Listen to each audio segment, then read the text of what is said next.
Salute. Welcome to B-Boys Underground. It is episode number 50, y'all. 50 episodes of B-Boys Underground, and we got a great one for you tonight.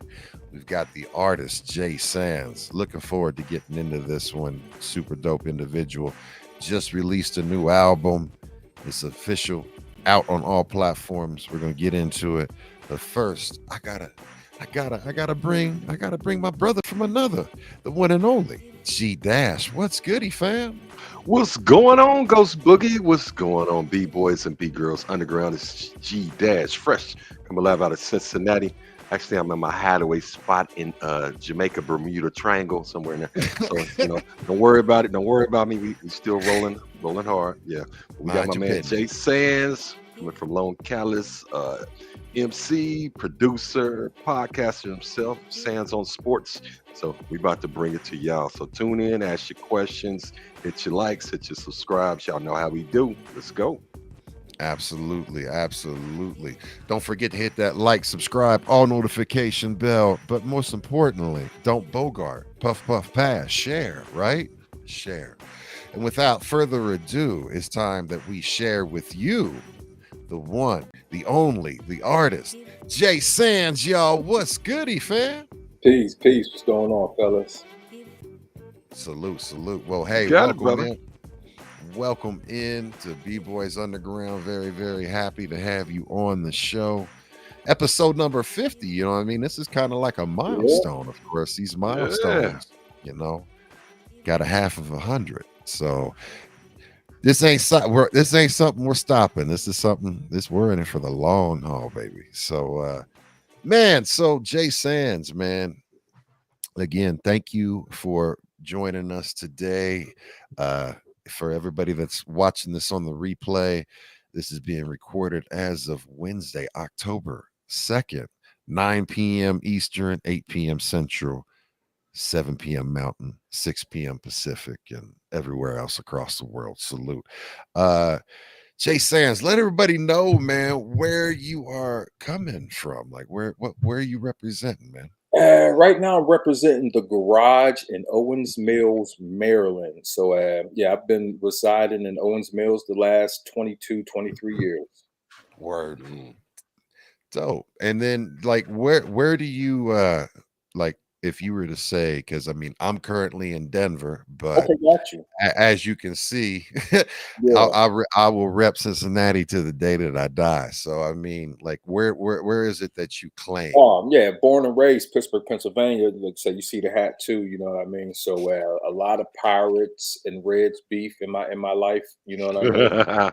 But man, Pittsburgh, PA, but also shout out Columbus, Ohio, and also the Natty. I went to the University of Cincinnati. You feel me? So I lived in the Natty like 5 years. You know, fellow so, Bearcat. Yeah, fellow Bearcat. The Natty might, where go from a boy to a man. I would want to say that was the Natty. Word. Okay. So when I just got to say this because again, I'm a diehard sports fan and I'm a diehard Cincinnati Bengals fan. And I know even when I was peeping a lot of your artwork and even your IG, you know what I mean? You got it up there with the logo. So I mean, I gotta say Houday, but salute to your Steelers are doing We're doing all right. Hit a little turbulence, but we're all right. You guys are more than all right. So I mean, and salute, man. Hip hop and sports is always such a big crossover and connection, right? So it is huge. And you have, as Fresh mentioned, you have your own podcast, and it's a sports podcast. Why don't you tell everybody about that, man? Well, cool, man. Back in 2007, I want to say even before that, as a kid, when my dad rode in the car, he had on either some good music like the Temptations or something like that, or he had on sports talk radio. So I was a guy that I can ride in the car, not have music on, listen, especially Pittsburgh sports talk radio. They're so dramatic. Like right now, the drama is Russell Wilson, and is he going? It's like an episode of Dynasty. So I became a sports radio junkie in the late '90s. I want to say early 2000s, where I would just, I'm listening to JT the Brick. Matter of fact, I'm listening to Mike and Mike in the morning. Then I'm going to the Tony Kornheiser show. Then I'm going to Jim Brown. This is my whole day. I'm just listening to sports radio throughout the whole day. Then I'm listening to JT the Brick at night. So a fan of a lot of the sports podcast. I mean, not podcast, the radio host back then. And it was like 2007. Me again. Shout out to my man Grap Lover from Money Earning Mount Vernon. We just brainstormed because at that time I had got invited up to XM Radio to go on a sports show. Shout out to Dave Zirin. He was up down there in DC doing the show. And I went up there and I got to meet some of the program directors. And I was like, well, damn, maybe I can get a gig doing sports radio up in XM Sirius. I got the plug now. I can get up in there. You know what I mean? But it wasn't moving as fast as I thought it would. So I hooked up with Grap and we said, hey man, we're going to try to put together a demo show, the shop. So this is like 2007. Me and Grap, we interviewed Master Ace. The show was about an hour long.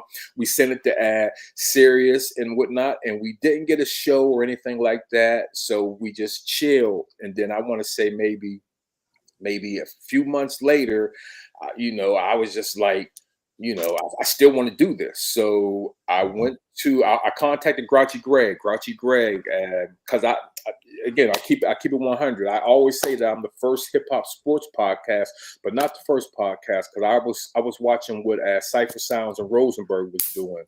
And with their little videos that they were posting up. So I hit up Grouchy Greg at allhiphop.com, and he was like, well, you can do the sports on our site. So boom, I said, I'm with that. So I just tried to figure out how I can make it work and how I was going to do it. And I knew I wanted to have guests. So it just happened to be Royce the 5'9" was in Baltimore. And I ended up linking up with him, and I did a show, and they posted it on All Hip Hop.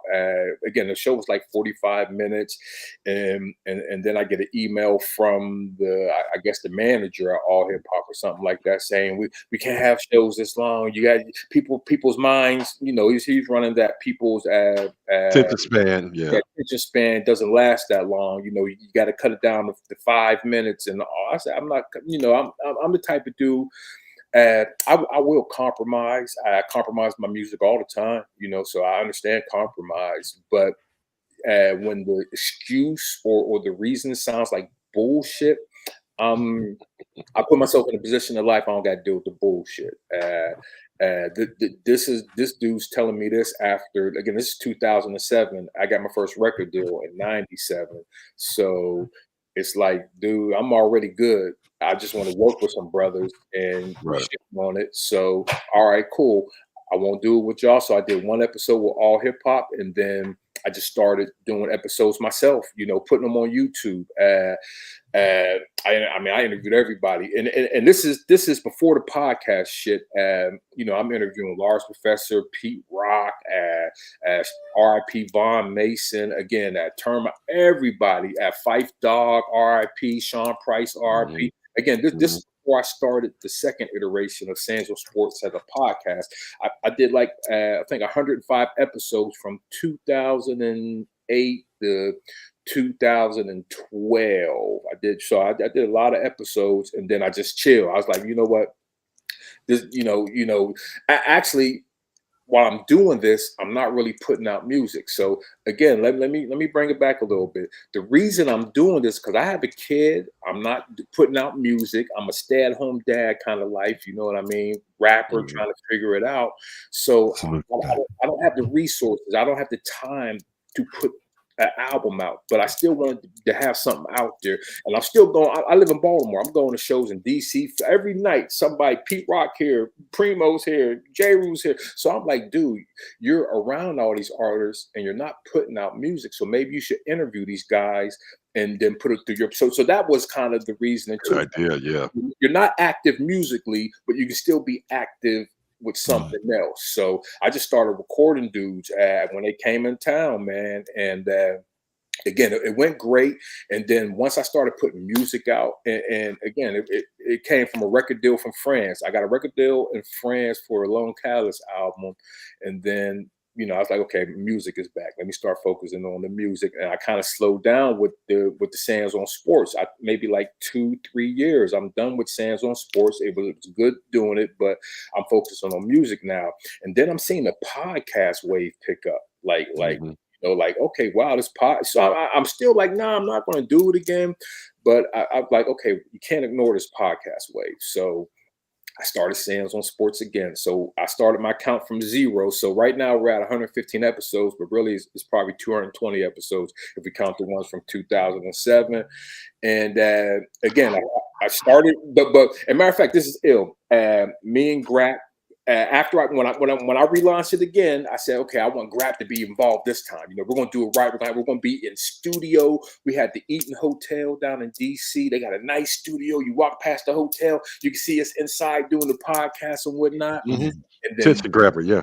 And then the day before me and Grap was going to go in there and do our podcast, COVID, and we didn't know what we were going to do. The first we did one in that studio, and then after that COVID hit, and then we started going to podcast studios because Zoom really wasn't out there like that yet. Right, right. Getting rolling. Yeah, we started going to different podcast studios. So so he would drive up to Baltimore, or I would drive to DC, but it was just like. We're doing it, but it's a pandemic. Right? Yeah. So eventually we got hit to Zoom. I want to say the 4th episode we tried Zoom out. We said, okay, let's try this on Zoom, and we did an episode on Zoom, and then we started rolling. I want to say me and Grap did the first season. There was probably about 25 episodes on that, and then after that, I started bringing other dudes in. Elder Sensei, I called it Sensei on Sports, where he hosted a whole season, and just trying to. I figured out that this is easy, and this is something that I can continue to do, and I don't have to chase. I don't have to chase Cat Williams. I could just stick with the dudes I know, and that would be enough. Cause again, I'm not getting paid to. I remind myself, dude, I get paid to do this. You got the passion for it, but keep in mind, and I do tell myself, because G Fresh, I remember chasing them record deals, trying to get with Def Jam, trying to get that was so exhausting. From 96 to 2006, chasing a record deal. I told myself I'm not chasing a podcast deal. I'm not doing that. So yeah, now I just do the shows when I feel like it, when I have time, when somebody that I want to have on has the time as well. So it's something I'm gonna continue to do. Like you said earlier, I don't try to get into the TMZ talk too much. I'm not trying to. I just try to stick to my formula for music, and for anything I do is try to keep it close to the 4 elements of hip hop as possible. You know what I mean? When I don't know what to do, man, we'll think about Beat Street a little bit, or think about Wild Style, like bring it back, and then go with the idea. So that's always been my thing, is that if I can have somebody on there talking about something with the elements, graffiti, breakdancing, or beat, you know what I mean, something that's dealing with hip hop, it doesn't matter who it is. So yeah, that's the focus of my podcast. And sports, again, at RIP Stan Savran. Stan Savran was like the news guy in Pittsburgh, does a sports show, but he also had a show called Savran on Sports. So yeah, I jacked the name, and he's RIP to Stan Savran, but he was a big sportscaster in Pittsburgh as well. The 4 quarters, the 4 elements, 4 quarters, and go to overtime. Yeah. Appreciate being on the show, man. Because I haven't played. He's a vet, so he got an invitation to come back anytime because he's a vet. Thank you, bro. Talk about how I used to dunk. Knee gimpy. Yeah. And that's the thing about it, man. Like I like to ask dudes to give one of their war stories playing sports. You know, even if it's some street ball, playing soccer in the park, or maybe an NCAA college game. I don't know. Whatever level is a good level where we want to hear about it. Maybe you ran into a mailbox playing football on the street. We want to hear about that. Man, I've had 10 surgeries and got 10 more to go, and a lot of that is attributed to a lot of the super shit that I did playing sports early on. And when you say street ball, I mean we used to play football for money with no pads on. We would have these tournaments and meet up, and everybody neighborhoods would put their squads together, and it was full out war. Like we were going harder than we would even if we had pads on, no pads. And yeah, man, that's real right there, man. Hey, concussions in the cul-de-sac. Have y'all seen the videos on Twitter at 38 and up football? I don't think I've seen it. Was like that. yeah, 38 and up football. They're like, man, why are these guys playing? They ain't get their health insurance ain't gonna cover this. But I tore my rotator cuff, and I had an infamous fumble in the Turkey Bowl in Pittsburgh, maybe like 10 years ago, that I haven't lived down yet. So I'm retired, man. I'm old. I'm out of here, man. They're gonna send me. They're gonna send me in for glue. Ain't that what they used to do to the horses in the cartoon? Yeah. The glue factory. I'm right around the corner from the glue factory, man. Yeah, selling for parts. Yes, he was left. I'm on my way to being bionic, man. They just put 3 weeks ago. They put discs in. I got adamantium in my body now. I got that Wolverine shit in me. So it was fun while it lasted. We could talk about it now, though. Yeah, man. But I played sports. Sports is a big thing and it's a big way that my son and I connect and have connected. You know, that's just So I mean, salute. I love it. I love that we could talk sports, but we're here to talk about hip hop, and more importantly, but what about Pete Rose? Because you kind of look like. Hold on, man. Well, so I was about to say that when we started the show, we had a couple of two majors, you know, Dikembe Mutombo and Pete Rose. Brothers. So if you don't mind, I mean, so Pete Rose is my all-time favorite baseball player. He actually, you know, I went to the high school where he went to high school. My grandfather played football with his father. When Pete Rose was, and during the Big Red Machine era, all of those cats used to go and hang out. The entire Big Red Machine, they had a private room at a restaurant behind where my grandfather lived in Cheviot. And Pete Rose would park his Lamborghini in my grandfather's parking lot and would take Pete Rose Jr. and drop him off, and he would play with my older cousin in my grandparents' yard. Pete Rose would sit up and talk to my great grandmother. So Pete Rose is like someone that is my all-time. I've got a lot of favorite baseball players, but he's the one that's closest to my heart. I mean, just growing up and seeing him, you know, actually hit and break the record, and those memories will always be forever with me, and the chances that I've had to meet him and all of that. So, you know, absolutely. And when that happened, I'm still extremely upset and bitter that he didn't get into the Hall of Fame, especially after everything that happened with Ohtani, you know. You know, I'm like, if anything, they should have, especially with the betting and stuff, they should have let him on, man. Yeah, overkill just on the stats. Yeah, I mean, overkill. We're going to fix it. They're going to fix it. But why? Why after he's dead, though? Well, no, it's not even about that. It's just about it's bigger than him.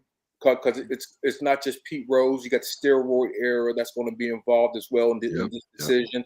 So they're going to have to let a group of people in, I believe. It's not just going to be Pete coming in by himself. It might be Pete, Barry, Clemens, a few other people. So they're going to get the plaque, and they're going to get some writing underneath the plaque that okay, that he was banned. You know, they're going to make it known with the plaque, and I think that's fair. I was listening to Al Michaels today because Al Michaels used to be the announcer in Cincinnati, and Yeah. he was telling some Pete Rose stories. Pete Rose was a computer, as far as like I played baseball, so some of the stuff that he was saying Pete Rose did, I never thought of doing as a baseball player. You know what I mean? And so yeah, I I definitely get Pete Rose, even though I was a Pittsburgh fan, and he was either on the Phillies or he was either on the Reds. So we were playing him, but I respected his game, like people, the older people that I knew from Pittsburgh that were Pirates fans, you know, Clemente fans, Stargell fans, you know, we are family. They respected Pete Rose as a player. Yep. So yeah, R.I.P. Pete Rose. I understand the moment and how great he is. You know what I mean? I get it. I definitely get it. It's just hard. Yeah, it's raw right now too. Yeah. I was like, oh, I was getting ready to DJ and DJ a raid set on Monday, and as I was going in here and setting up and getting everything together, my wife, Mama Boogie hit me and she was like, yo, and I was like, I was like, man. Oh, it So, caught you off guard. And you oh, know, dude, it gutted me, and then I had to go perform. You know, I had to. It was. I was and just one like, of man, and one of the best sports names ever, Charlie Hustle. I mean, you know, Charlie it's just, Hustle, man. you can't beat that one, man. You know, just like ain't he saying that's supreme talent. It's just your energy and your will puts you on that level, you know, just to do that every time out, man. So, you know, Yeah, rest in you peace just to Pete. wanting it, like. Yeah. Imagine wanting whatever you want in life as much as Pete Rose wanted to win a baseball game. Mhm. Yep, it's just passion. You know, That's you how I put feel about it, my golf game. I want my golf game. man. Right. That's Shout funny. out to golf, man. I used to. I did competitive shooting, and I did Oh, clay shooting. Shotgun sports was like my one that I would compete in, and I would just always tell people I played golf with guns until, you know, yeah, I one of my homies actually got me hooked on golf, and I'm like, damn, you know. So yeah, golf is fun. That's a good one. yeah. It's Sure good did. relaxing. I You have played them to all. lock in. All right, well, Word good up. luck. So tell us though. I mean, I want to know. We always my question that I always ask, you know, when we start getting into this thing that we all love called hip hop. Uh, I want to know, what is the first memory that you have associated with hip hop? Probably gotta be the dancing.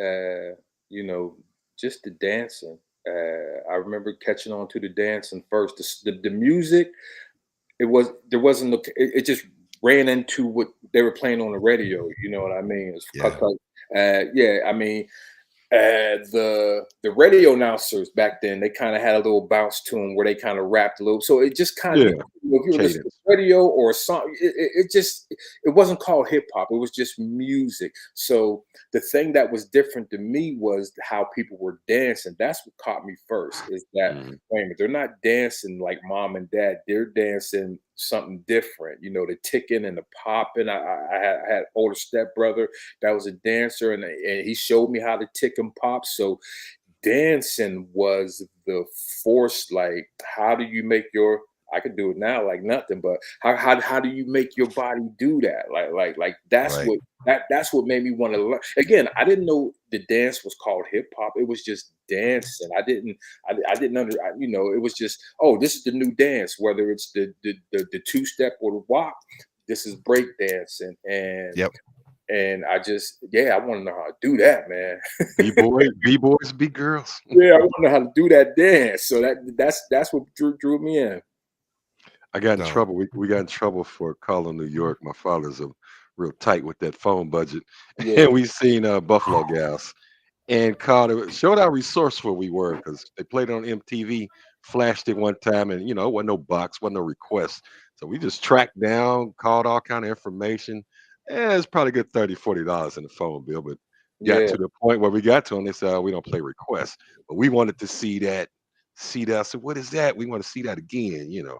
I remember when I got my first linoleum floor. You know, I remember that. Oh man, Yeah, I yeah. got one of those and put it in the backyard. Yep. Yeah, I have. So again, this is before.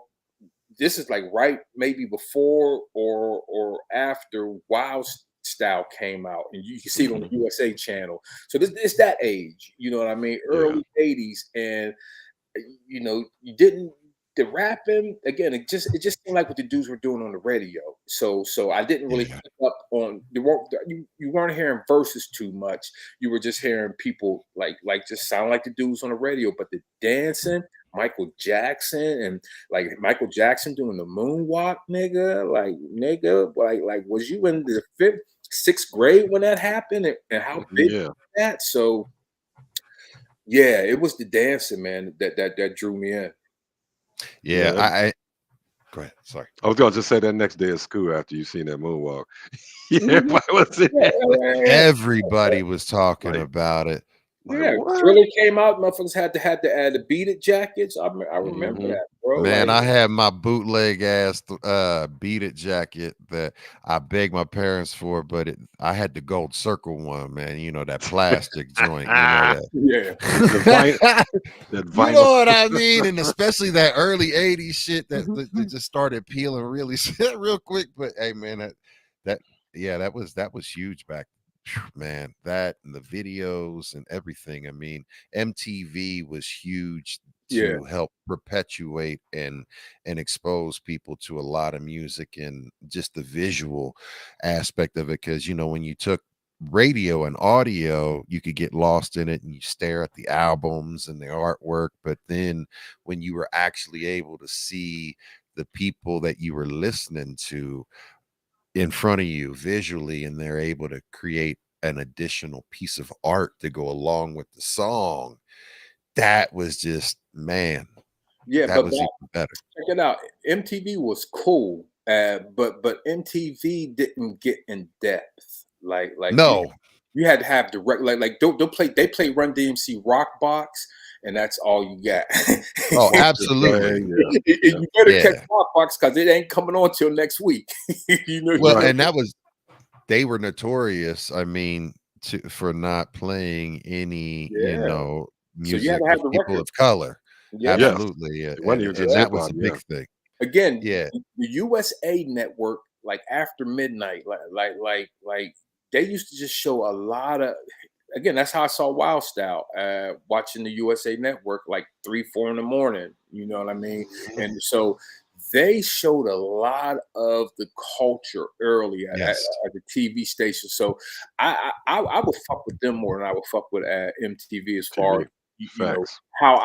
how me personally how I got into it as far as the early '80s. Like I said, the MTV was cool because I love Run DMC, but that's you only got that. You only got Mhm. you didn't No even get variety. Yeah. yeah, you didn't even get the Fat Boys on Nah, MTV too much. No. So No. not so until you got, Yo on TV Raps. That was yeah, that was yeah, when they finally, and that was and at that sterilized time, too. yeah, at that time, that's like their fifth album. You're not really feeling the Fat Boys as much as the first Yeah. projects. Yeah. Yeah. Yeah, You didn't. so yeah, it was the outlets outside of MTV that you could find the little portions of the culture and Yeah. really, and it was great, man. And then Mhm. we had BET kick it with, they started with Rap City with the original Mhm. Mayor. Yeah, That was the one to watch. But yeah, the Mhm. visual part. But the albums, absolutely. Is there a song specifically that you have like is there a song or an artist that like really caught your ear and made you, because the dancing was the first part, but what was it that made you want to start actively participating in it beyond just the b-boying, like in I starting to want to get say Roxanne is Mm, probably when that era, like when Roxanne was out, because I can remember being over my man Tim Tim's crib and flown over that, you know what I mean? So I remember that, and yeah, so the Roxanne era. What else? What else? It's funny you mentioned that. We got Mixed Master Ice coming up in a Oh, couple that's my weeks. man. Yeah, I seen him in the Yeah, comments. But yeah. so the Shout rock, out to the, Mr. the Ice. rock saying, cause check it out. I used to have, my parents split up, so I'm living on the north side of Pittsburgh. My dad's living on the east side of Pittsburgh in Wilkinsburg. So I'm going north side Wilkinsburg, north side Wilkinsburg. That's what it is.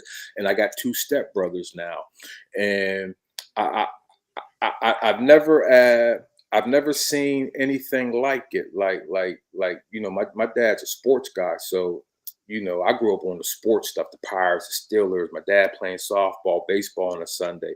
But this Hmm. new family that I get introduced to, they're in the singing. They're my stepbrothers wouldn't let me leave unless I had to do a dance, or I had to do. You're not going back to the north side unless you do a dance or kick one of them rhymes. So it was them, okay, well, bust the rhyme, do something. You gotta do something. Don't be stiff. Do something. You gotta do something. Mhm. So don't be like your dad. Don't be, you know what I mean. So yeah, man. I want to say just that because I had cousins. One of the biggest influences to me musically, it's not hip hop though. Is Shawnee's Wilson. I Like Your Smile. Mm, That's my cousin. mm. So when I'm talking about Wow. during that time when I first started, she's part of the East Side family. Her mom, all of them. So I'm going I to know all about her. yeah, I'm going to the east side and kick with my dad and them. And man, all these ladies are singing, like her mom can sing, her aunts can sing. So it's just like, it's like, man, you're I'm surrounded by all this talent, and they're testing me. Go ahead, kick that, like kind of like Eddie Murphy. And Right. you got go up there and do that song. And we had to do that. So eventually it just led to lunchrooms. Okay, I could do it in front of my brothers and family and them. So now and I've done it for a few friends. So now it's beating on the table in the lunchroom, and I could do it there too. You feel what I'm saying? Like Mhm. I could do it there too. And guess what? Me and maybe two other dudes are the only two that can do it like that. You feel what I'm saying? So it's like everybody can't do that. A lot more people can break dance than can freestyle off the top of their head and keep going. Mhm. So that's how I knew. Oh, wait, you're doing something. So, and I had a passion for writing before that. I Mm. used to write poems to girls I thought was cute. Didn't give it to them. Okay. But fifth, sixth grade, I saw girls with cute. I would write a poem. So even before I was writing the raps, I was writing down stuff. You know what I mean? I've always been a writer. So it was kind of like the perfect storm where I wasn't noticing what was happening, the grooming I was getting as far as just the things around me. But eventually it started, you just started becoming known. Oh, Jermaine raps. And at this time, Jermaine raps a lot. So it's getting on your nerves because Jermaine, and then, but I believe I was always nice because again, I was writing poems before rap. So I understood the rhyme part of it. So Mhm. I understood that no matter what the fuck you say before, in the beginning of that line, that end part got a rhyme. Just like Mhm. Dr. Seuss, Mary had a little lamb. Mhm. So I always got that part. So as my writing got better, and like I said, I just always wrote rhymes. I would write rhymes to emulate. I would write other dudes' rhymes. I would write a LL Cool J. What did LL say? And I would write LL's bars down, and then saying to myself. So I'm writing Run DMC songs. So I'm you just were writing out the lyrics yeah, yourself. yeah, definitely. EPMD, just writing them out myself, and then I might what is it? Anyway, Big Daddy Kane rhymes with Jermaine, so I was throwing Mhm. Jermaine and Big Daddy Kane. So I would just try to write their rhymes and throw my name in it and whatnot. Switch around a little bit, So yeah. but eventually that turns into you're writing your own bars. I want to say maybe later in high school And later in high school and early college, it was probably just like the early part of me writing, like, okay, I got a little rhyme book, or I'm just writing my rhyme. I got a folder with rhymes in them, like not really thinking I'm gonna do anything with them, but just I got a folder with it. It was important that I wrote this down and remembered it, and then I was able to say it because, again, people, I wasn't famous or anything, but people knew I rhymed, so I wanted to be prepared. If somebody, hey Jermaine, man, what's up? You still be writing up there? Yeah, Yeah, what you I write got? those things, man. So yeah, I always wanted to be sharp with that. And then I want to say I was living in Clifton, and it was around the time Gangstar was on a movie set. I want to say, I forget the song or whatever, but I was just messing around. I had 2 boxes and I was just messing around. I said, well, wait a minute, if I play right here and record with this box, I can hear myself rap and see what I sound like. Hmm. Put my head between the boxes, had the beat playing, Gangstar instrument playing here, had the 1 box recording, and I just boom started kicking my rhymes. So that was like the first time I kind of heard myself. And then still early in college, a high school friend of mine, shout out to Olitha Wall, in Columbus, Ohio. I went to high school in Columbus, Ohio. And Olitha Wall was like, yo, my little brother's friends, this is again 92. My little brother's friends, they make music and they're doing stuff. And Oldie knew I rap. And again, at this time, I'm probably 18. And but people know I rap. Like people like, oh yeah, Jermaine be rapping, but he ain't, he just be rapping. But he was like, yo, my friends, my brother's friends, so they're probably like 4 years younger than me. Lonnie might be 3 years younger than me, maybe 2. I'm not sure. But he was like, yo, they be in this basement doing stuff. So I went in that basement in 92, and that was where Jay Rawls and Buka, and I want to say Dwayne and another person was. So that was the first time I just met some dudes in Columbus and was kicking it.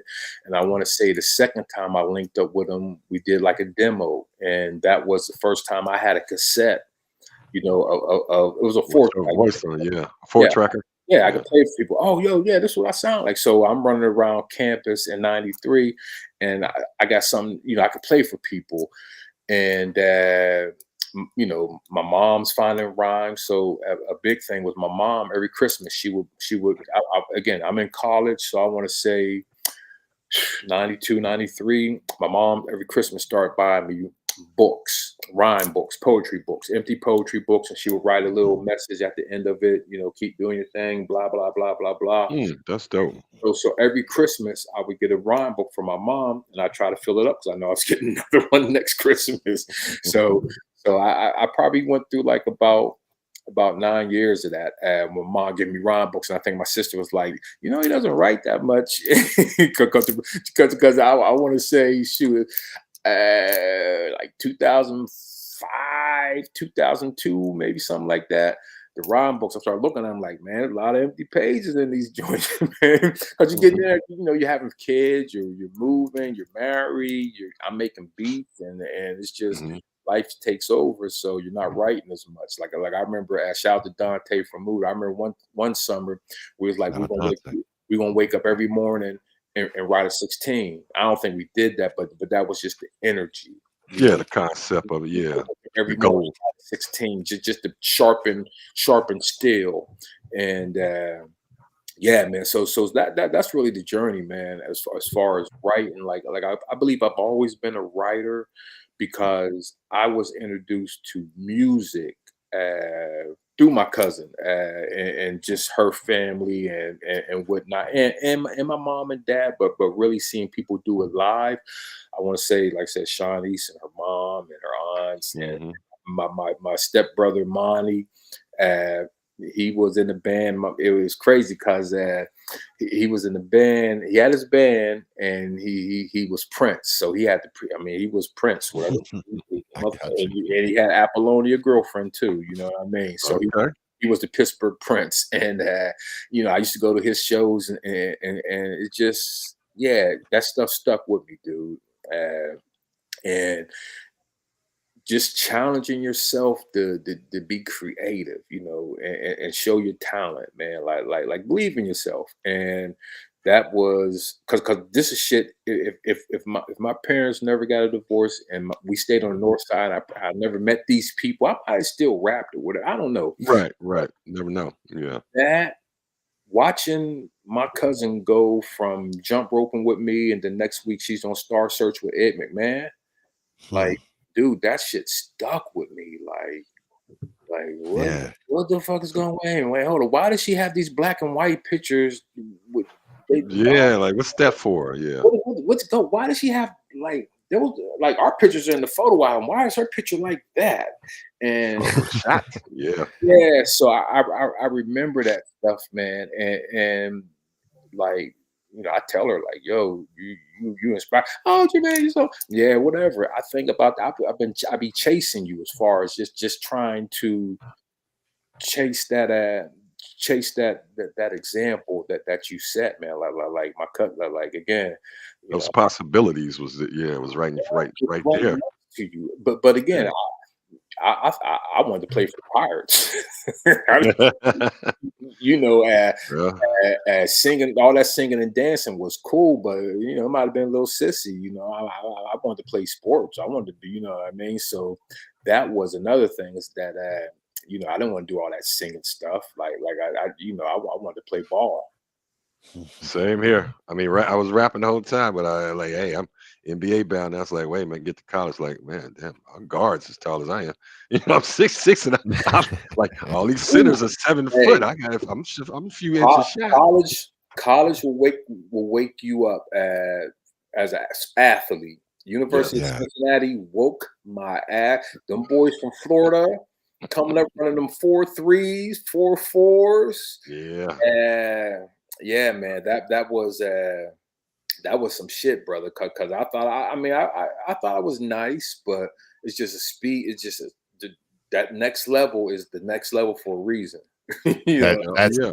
Yeah, that's yeah, what you hear yeah, everybody say when you progress through. Because I went all the way to high school, played some semi-pro, had offers for college scholarships for football, but I chose music over it yeah, because I'm messing with Fresh and I'm like and I'm DJing and I'm making money at that time, like and the the trajectory that was my passion, right? So I was like, man, let's let me go ahead and do this. But the speed of the game, yeah, as you get exposed, the changing of that is what really does humble you. And those yeah, cats yeah, yeah. playing with those college cats, some of them I'm like, Yo, okay, them that dudes the are those dudes are running down their 100 yard. Yeah, I ran the 10-1 and 100. Like, dude, I never ran 100 in my life. Right. And I never right. even ran 100.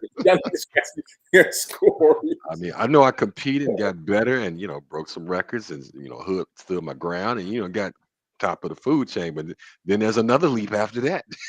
Yeah, That leap is to the pro yeah, level. And I was like, woo wee, yeah, another yeah, leap.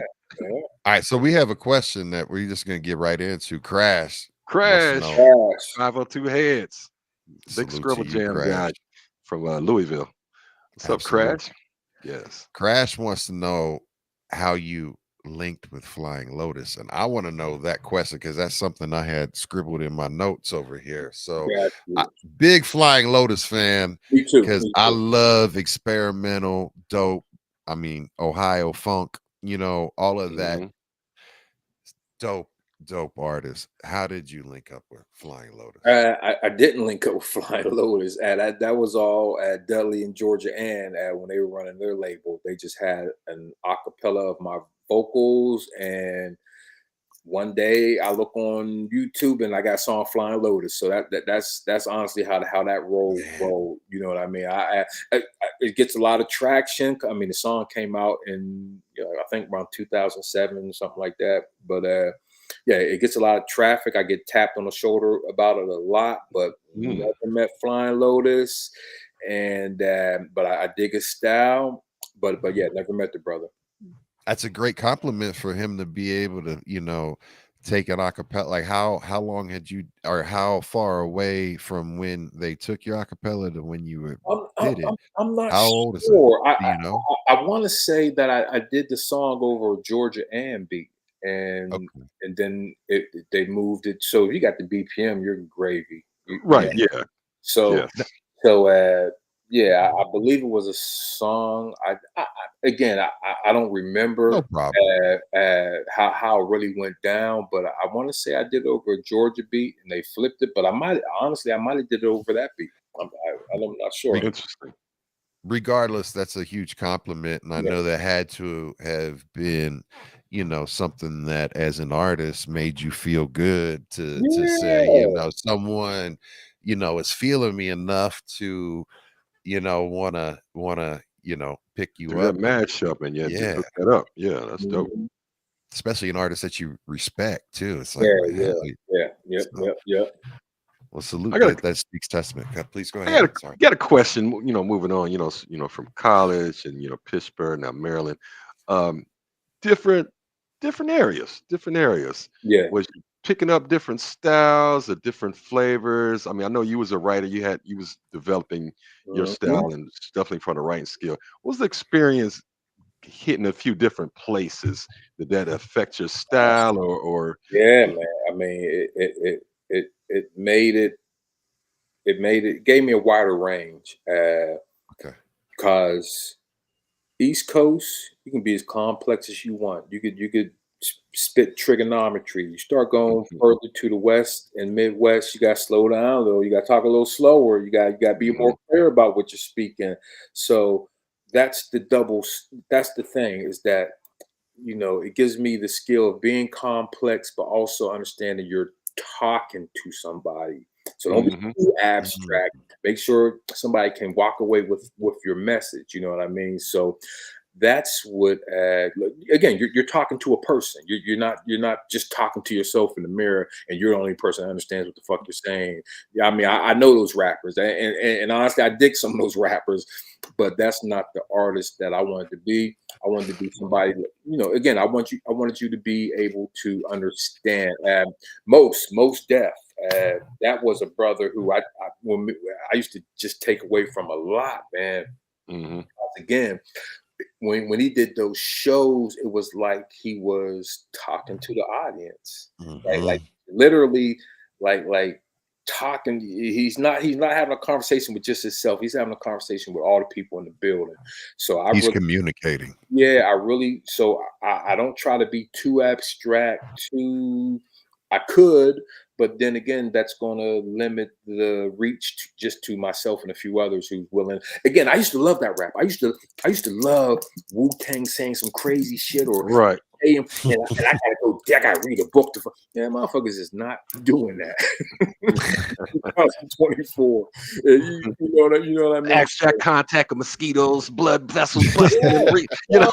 just You have Hey, Ghostface still gets it off though. I mean, yeah. Ghost will make you have like, I got to really think about what he just said. But my apologies, I Mhm. interrupted you. Go. My Yeah, no, apologies. no, that's Nah, we so splitting yeah, it up. yeah, yeah. Yeah. Just being clear as far as again, just making sure your shit makes sense. So like if you were reading it without a beat and just talking in the normal sentence, does it make sense? Can somebody Mhm. understand that? So that was real important for me, making sure that I could be a little abstract, but I can also be clear with that. Hey, look, let's just pause right here for you all that's listening right now. He's dropping jewels, and for you folks that are aspiring to want to pick up a pen and figure out, or even how you're trying to even improve your craft. I mean, if you're not really that what just to be able to think about how you're communicating. Yes, it's cadence, it's style, it's your voice, it's your delivery, it's everything. But if the content of what it is that you are trying to put forth isn't really connecting, you Yeah, need to refine. And Communicating. yeah. Yes.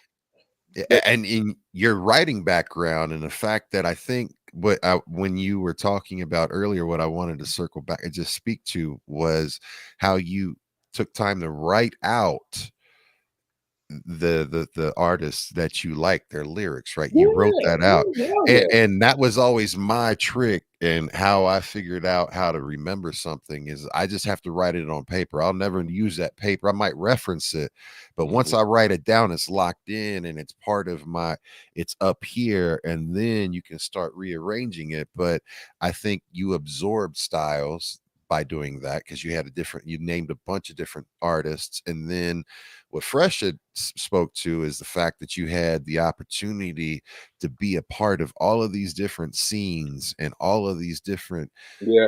everybody intrinsically has their own flavor and style and delivery, and you being able to, you know, take from all of those different things to add to, right? So anytime Mhm. that you can enrich yourself with different cultures and different aspects and views, that always just makes It's your like game food. that much It's like tighter. food. Yeah. Yeah, man. I Shout mean, shout out to Kennedy Law, because we always gotta. He's been a guest on here as a producer, and we always got to say something about hip hop and food. And so yeah, yeah, so yeah, you're picking up a little spice from over here, a little spice from over here, throw it in the pot, mix it together, and this is your dish. yeah, yeah. I mean, Yeah. just like I said, like I talked to East Coast dudes. They never heard of the Dayton family. They never heard Mm. of Brothers from Struggle. They never heard of Ooh, these. that's a good name. I forgot That's a about good Brothers Yeah, from one. yeah, yeah, Struggle. yeah. I like I mean, it's just these groups that were in the Midwest and in the South, and even some West Coast groups. Like we used to get a lot of run in Murder Dog magazine, and they did big on independent labels. And Yeah. Murder Dog was awesome. honestly, I love the East Coast rap the most, but for business models, the guys you follow were the guys in Murder Dog on the West Coast and the South, doing it. That I didn't really bump their music as much as I bumped Wu Tang and Nas, but their business shit that they were doing independently, I had to follow that like Bill Parcells or Bill Walsh, playbook wise. Hmm. Yeah. Dope. Right. So as you started to, become where you started releasing music, right? What was like the first time that you felt like it was, to get the circle back to when you mentioned college, right? And you saw the change of speed, right? So when you go into start getting into more of like real studios and getting into like real songs and structure, not to say that any of the other stuff it wasn't, but you understand, like you start getting more into a professional mode, Yeah. right? Four tracks to tracks. Yeah. Tell me about that $35 an experience. hour. Yeah, I try to get you that $35 an hour shit. Yeah. Yeah. Tell me about that experience. What was that like for you? It was learning. It was like a learning experience. It was like going to grad school, as far as just learning how to be a professional. Because being a professional means you're spending money. So if you're spending money, you're trying to maximize the time out of the money you're spending. Mhm. So that was the part. Okay, you learn about pre-production before you get to the studio. Okay, well, then we could, let's do as much as we can before we get to the studio. So when we get to that studio and on the clock paying, don't have to pay as much. So again, you're just learning, because if I go by what Mood's doing, like Mood had a record deal, so they could sit in the studio all day. I mean, they still have to pay for it, but I'm just saying they could sit in the studio for 3 weeks and just be chilling. You know what I mean? But nah, in order for me to get in the studio, I had to come up with the cash up front, Mhm. and pay it. So you're just conscious of that and of studio time. And then once you start getting in the studio, you just become respectful to the rules of the studio. As for every studio has different rules. My studio has different rules than y'all studios. You know what I mean? So you start becoming kind of like golf etiquette. Studio etiquette. As far as you know don't touch the knobs with knobs. Don't pick up his guitar and all. Just Mhm. all type of shit. So yeah, that was definitely it, man. As far as the early part, just learning how to do the studio stuff. So eventually, you have a studio in your house. I bought my studio equipment in 1999, and I use studios I use SSL boards and all that stuff after I bought my equipment. But once it got to the point where you could do everything at home, and I want to say I started doing everything at home with a VS 840, 880 or something like that. 880. Okay. Yeah, Still got mine. Still yeah, got mine. yeah, I sold it, but so that's where it started before things were even on a screen, computer screen, taking stuff from the VS 840 and bouncing it down, mixing it, and putting stuff out, and taking it to the big studio.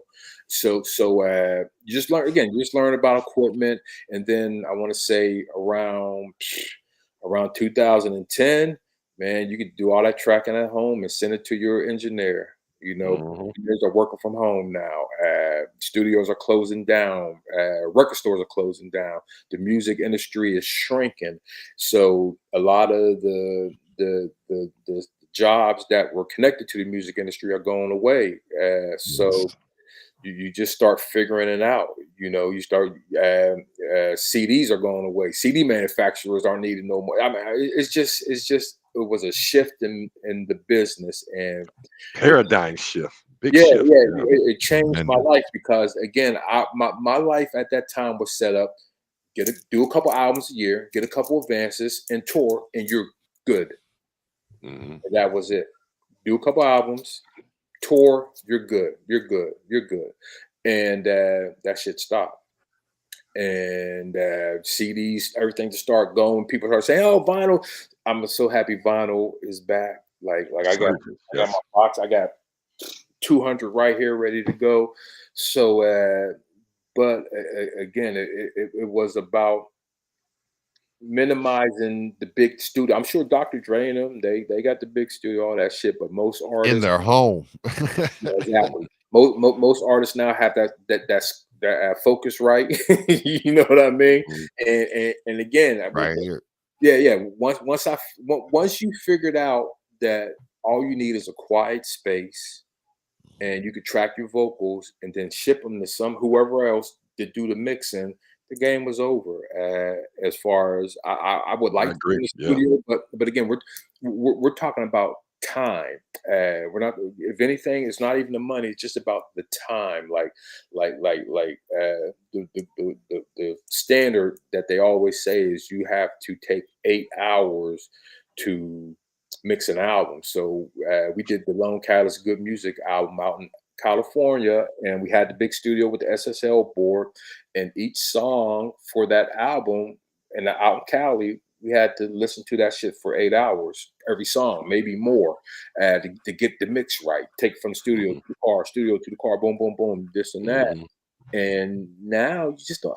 You don't. I don't have the time to be with a group or be in a studio. You got to be able to find out ways to do that to make it look like I gotta do it in between taking my kid to school and picking her up. Right. You know Right. what I'm saying? That's where the 8 hours have to balance, or overnight. So you don't have those windows of free time that you used to have. So yeah, you definitely have to be, or better yet, having the home studios and having that access where I can wake up at 4 in the morning. If I wake up at 4 in the morning, puff something, want to just go in the lab, I can do that, man.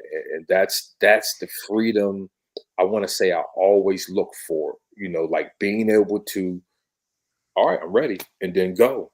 Not Yeah. having to call anybody, not having to go over somebody's house and hope they want to let me use their MPC. No, no, no. Yep. Schedule this. Yep. It's Fuck on your that. schedule. I wake up and I'm ready to go when I feel like it. I might wake up want to play some Madden. I don't know. Mhm. You have the ability to be creative when you want to be creative, Yeah, man. and you maximize your time and you get better Yeah, quality time out. time is hey man, time is the currency right now for all of us right now. Absolutely. Yes, sir. That if they could sell it somewhere to be a line around the corner. So Phew. so yeah, that's the currency that we're all trying to everybody on the planet is trying to barter. Uh, you know, Mhm. what is my time? Leverage it. Yeah, You yeah, yeah, yeah. What is my Mhm. time worth? And yeah, good luck. Absolutely. And speaking of time, I know, about we're at the hour mark, and I want to say shout out to everybody that's been tuned in live. All Miss right. Catherine, I see you, El Mondo. We have Mad Ways, who is crew. He'll be joining us as a co-host on and off throughout B-Boys Underground. So shout out to him, and he's one of my usual suspect brethren and a dope artist out of California, out of Southgate. We got Crash in the house. All We've right. got, of course, Kennedy Man. Love Beats. We have Pete Repeat checking Cade. in. Yes, sir. Yeah, El Mondo. Everybody that's checked in live, that's actually chatting. Maritz, appreciate you all. And if I miss you, I'm sorry. But, I've been Appreciate trying to that. highlight y'all. Any questions y'all got for Jay Stans, feel free, Yeah. Yes. chime into the conversation. He cool And dude. yes. And then just please like, follow, subscribe, all notification bells on all platforms. You can follow us, B-Boys Underground, on Instagram. You can follow B-Boys Underground on YouTube, on Facebook, Ghost Boogie 66 on Twitch.tv. And stay up to date with all of us. If you could tab up, if you have the ability to tab us up on all the platforms while we're live, that helps the algorithm spread us out and get us out there.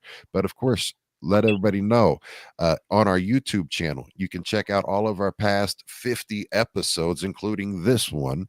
If you're tuning in late, you can catch the replay on that. Go to our past episodes tab on YouTube, and you'll see all past 50 episodes. And we have some amazing guests, and have some amazing guests lined up for you throughout. And then, so we do it every Wednesday at 9 p.m. Eastern, 8 p.m. Central, 7 p.m. Mountain, 6 p.m. Pacific, live every Wednesday. Plus, when we have guests that we can schedule and fit in on pop-ups on Tuesdays and Wednesday or Thursdays and extra days and different times. Stay tuned on our Instagram, B-Boys Underground. We always have information coming up on our streams. Or if you hit that like off notification bell, all of those things on YouTube, you get notified every time that we have a content going live. So love you guys. Appreciate you all. And again, we want to be your one-stop shop for everything hip hop. So Right, all write that, underground scenes. write that down like we rapping, like Jay Sands was writing down them rappers. Yeah, write that down, memorize it, keep with us, because we're gonna keep bringing it to y'all. We're gonna keep getting these great guests for y'all. Keep talking some good ass hip hop. Yeah. Now we got music, right? So we're at the hour mark. We like to shift gears and kind of change thing. Yes, and Purdy, you're correct. As I always say, Pacific, where we want to be more Pacific, right? But so man, I've been listening to your album all day long since I've Thank woke you. up. Thank you. Oh, thank you, because it's a dope album, and I've got some favorites and stuff like that. But I'll save that for as we get into it. But I want you to let everybody know about the project you just dropped, and give us again as an artist, right? Tell me, what was your vision, as you alluded to the time and wanting to put it together earlier, but with this album, what was it that you wanted to make sure the message was? Just hip hop. Listen to Nas, man. That's all it is. I'm a Nas fan. Listen to Nas.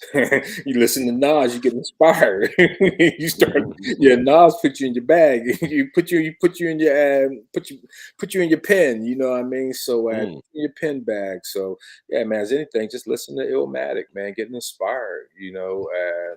But wasn't thinking of it. But it's like, and actually the line that the album comes from is from New York State of Mind. You know what I mean? Just listening to that all the time, man. Like New York State of Mind, like just getting into, maybe I'm going to do a I job. hear it right now. Yeah, exactly, man. So Mhm. that's kind of like the train you hear before New York State of Mind drops, and you hear the train roll. And I'm then you on hear those tink tink, and that comes in. Oh yeah, man, I'm on that subway train writing this album. That's where I was at. I was on that subway train on Illmatic writing this album. Yep. such an amazing. I love that song specifically because not only what he does lyrically and the way he performs it is a masterpiece, but man, shout out, Yeah, man. yeah, Nas. Big, The song itself, the beat. I mean, come on, man. yeah, I'm one of those Nas fans. He'd be talking about that stuck in the nine. I'm a stuck in the '90s Nas fan, so I was probably mad that he did a Hit Boy album, not a Premier album. So I went back and Oh, listened to Illmatic. but yo, big up Nas, man. Hey, I tell you what, if Nas output didn't inspire you as an artist, what he's been doing the last well, not even 3 to 4 years, and what Nas has done, I mean, we have to. I mean, we have to talk about that. Like that was big as far as putting out 6 albums like that. And again, Nas ain't the type of dude. He ain't got 16s just sitting around. I got 16 sitting around. Nas has to write all that shit. So he's writing at such a high pace that I actually, again, you talk about critics, and this is something that I do. So, like for instance, when I see Common freestyle, I freestyle. So I know, so I can actually judge that. And okay, Nas doesn't have a day job. I actually own a business. I got to work a little bit. You know what I mean? But I'm sure Nas has businesses and he has to work. But he can spend a lot of time doing his music.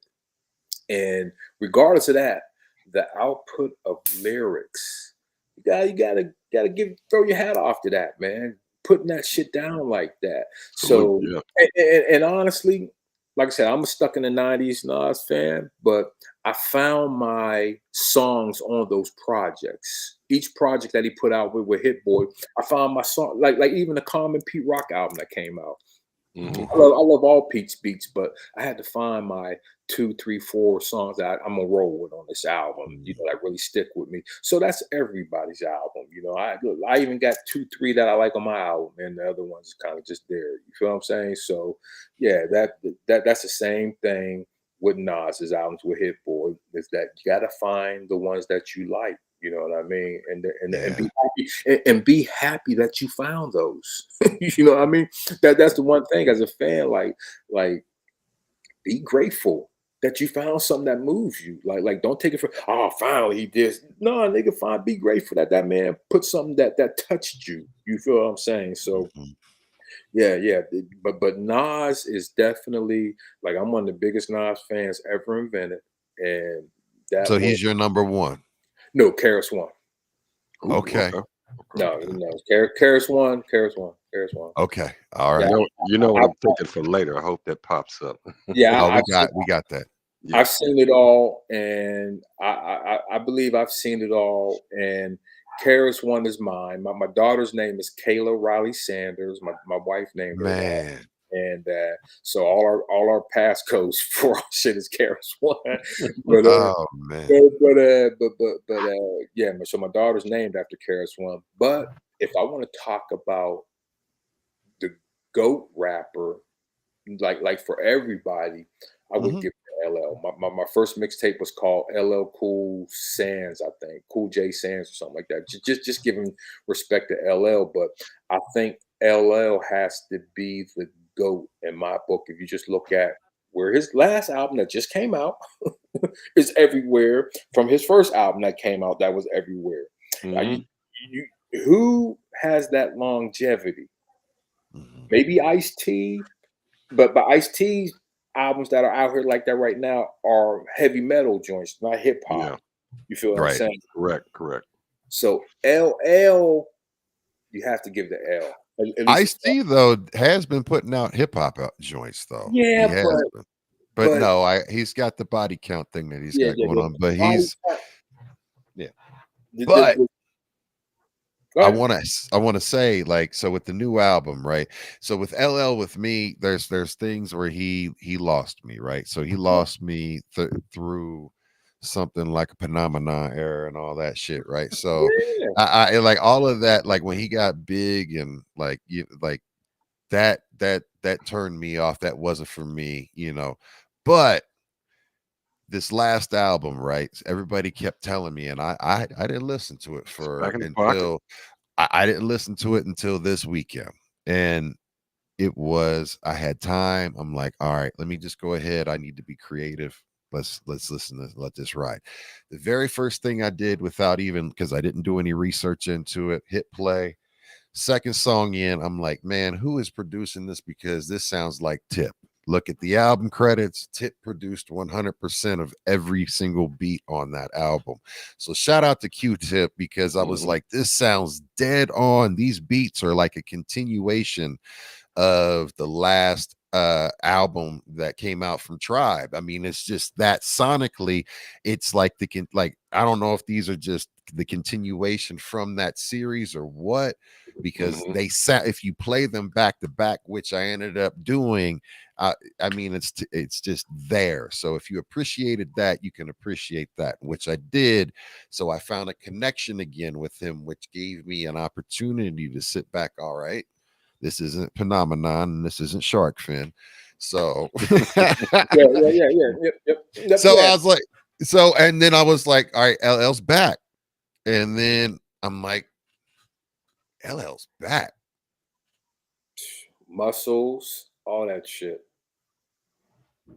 Yeah. There's some So banger, so there's so some so so tracks. so so that's great because artists need to see that. Artists need to see an older art hip hop artist still. LL's older than me, so yeah, they need to see that. So thank you, LL Cool J. And as far as what he's doing business wise, again, I made the comment about Nas not having, I didn't mean to, but Nas not having a day job. Well, LL had a day job for a while where rap he had to be on set. He couldn't be in studio. So yeah, maybe the song topics and rhymes kind of fell off a little bit because you have to invest time in other Yeah. areas. But We all regardless, change as people, right? So and yeah, he's had his career and he's one of the OGs and pioneers, you know, for the Growth common and era of rap. And seeing we've different seen things in life than right. than when yeah, he was younger. So No yeah. disrespect to LL by all means. And you Hey, mentioned the no, no, business no, that no. he's doing. I understand. I didn't listen to the Mr. Smith Rock the album. Bells, Yeah, his podcasts and everything that he's been doing and everything bruh. like that, man. Salute to him, man. Salute to Salute to him. LL Cool J. Salute to And salute to all of our pioneers because I respect and the fact that they're still out there doing it and doing what we yeah, love at a high level. dude. If it wasn't for them doing it, I wouldn't be doing it. At right. the, I'd be feeling like a creep rapping at 52. You know what I mean? we But we are in a new era. We've talked about this here on B Boys Underground. It's adult contemporary hip hop now that we're doing. We got that sound that a little more wiser, but a lot of music goes through that where they try to kill the elders. But we're in that threshold where it's 50 years old and we're getting yeah. older, getting wiser, still keeping it moving. We go hip hop till we die. So Yo, yo, and my favorite song on that LL album is "Run It Back." That's my favorite one on that LL I "Run It like Back." that one too. Yeah, That's that's one. up there. That is Yeah, a dope. That's a dope album. I so you've got, I guess, the most recent release or visual that you have, and we're going to try this out. So, everybody that's watching this on YouTube, uh, this may get cut out, and if you're live on YouTube and the stream gets taken down, don't worry, we will be right back. So it will Don't feel come bad. back up. No, it will come back up as soon as we stop playing this if it's copyrighted. You folks on Twitch, nothing's gonna happen. So we good. Facebook is good, but the folks watching us on the replay for YouTube because we're doing this live and I'm all about testing limits because why not, right? This is See hip what it hop, do. right? This is We hip gave you hop. the disclaimer. Let's run. So tell me about, man, it's going down, right? This yeah. is the most recent release. Dope song. I love this song. I love the visual. Please, I need to know what's going on in the mind of Jay Sands with this. That's my Mobb Deep song. that's my cousin Shouted Rashad. He said that is that again. I'm doing an album trying to do some Nas shit. You know what I mean? So I gotta.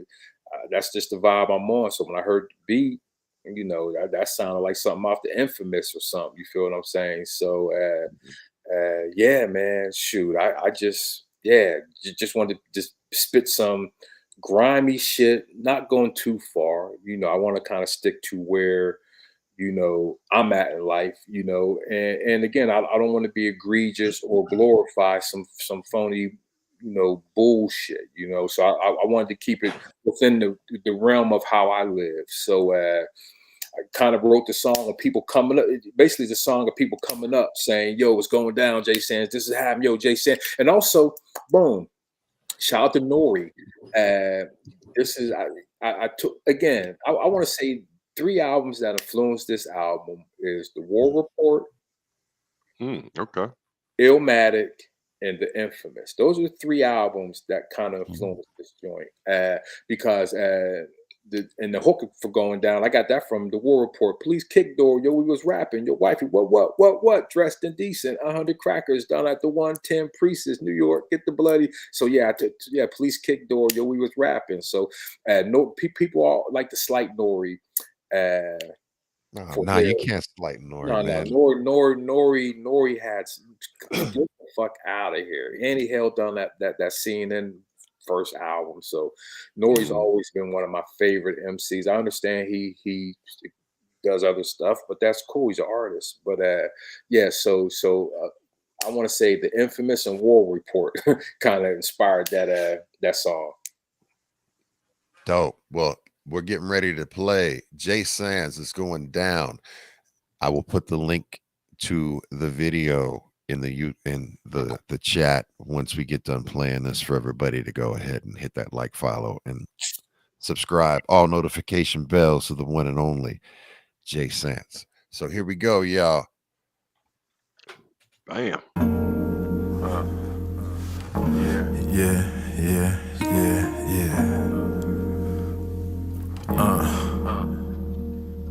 It goes down many ways, that's the path to destruction. Every penny saved, get the cash, what's the custom? Niggas any day get the blast and the bustin'. See the semi-spray, get the dash and they rush them to the cemetery, turn to ash and dustin'. Pair shit, tears for years, no one can trust them. Be the one buying you drinks, get your wig twisted. Think it be your fam, your man on the brink, always the one nearest. Yo, how that nigga even hear us? Better watch those who's watching you, see him the clearest. Yeah, we peeped it, whole schematics on how he freaked it. He coasted up, I'm toasted up, no need to reach, kid, I got the drop. Streets don't talk, I'll ask the cops, flash the Glock. Oh, yo, this is not the path to plot, but it goes down. I seen it happen without the rapping, didn't say a single word and started clapping. It's going down, I hear the streets chatting. Police kicked in the door, then we was rapping, that's how it happened. Got on the floor, wifey snapping, didn't find nothing but empty clips in the max. And it's going down, it's going down, it's going down, it's going down, it's going down, it's going down, nigga down, yeah, it's going down, it's going down, yeah. Shorties be down in B-more with gas from NY, living just to get ghetto glory and then die. Beefing over set territory, some men lie. Hustles come a dozen a dollar, I've been tried, put my mind in effect mode, collect loads of cash, no blast, we muffle the echo, evacuation, be patient, chill, just keep pacing, the heat laced him, he still ran, my peeps chase him, that's love for real, cause any man a slug could kill, wrong side of the bullet, I hope you does your will, I mean dig kid, lived across the bridge, tossed a swig, Achilles poured wine and lost his wig, now they mourning till the morning, niggas pouring all type of Henny out, one a friendly shout, made them pull the semi out, ain't no time to run, relocate, below safe, cause the block is hot, look here yo, see those Jake niggas going down, I hear the streets chatting, ops kicked in the door, they wasn't capping, that's how it happened, down on the floor, give up the packs, and only thing they found was blunt guts in a napkin, it's going down, it's going down, it's going down, it's going down, it's going down, it's going down, it's going down, it's going down, it's going down. I walk the streets where the metal is packed. On everybody waistline, yeah, the ghetto is strapped. Old head told shorty off, don't pedal, you smack. You speed 100 miles per hour, settle, relax. Took heed to the word, too late. He smoking herb around the curb. Niggas came busting, the sound was heard throughout the whole projects. That old saying, when two objects occupy the same space, you gotta move it, keep stepping. You got your life to live, lessons to go through, ups and downs. Yeah, you was destined to make it out, bring it back home, no fake, no doubt. They serve you a plate, too late, you ate the clout. Now you thinking that you better than him, better than them, better than Beretta, make it wetter your skin. Yeah, they play for keeps and never ever say police unless they coming. Shit, we can stay for weeks, nigga. It's going down, I hear the streets chatting. Police kicked in the door, then we was rapping. That's how it happened, got on the floor, wifey snapping. Didn't find nothing but blunt guts in the map. And it's going down, it's going down, going down. It's going down, it's going down, going down. It's going down, it's going down, going down. It's going down, it's going down.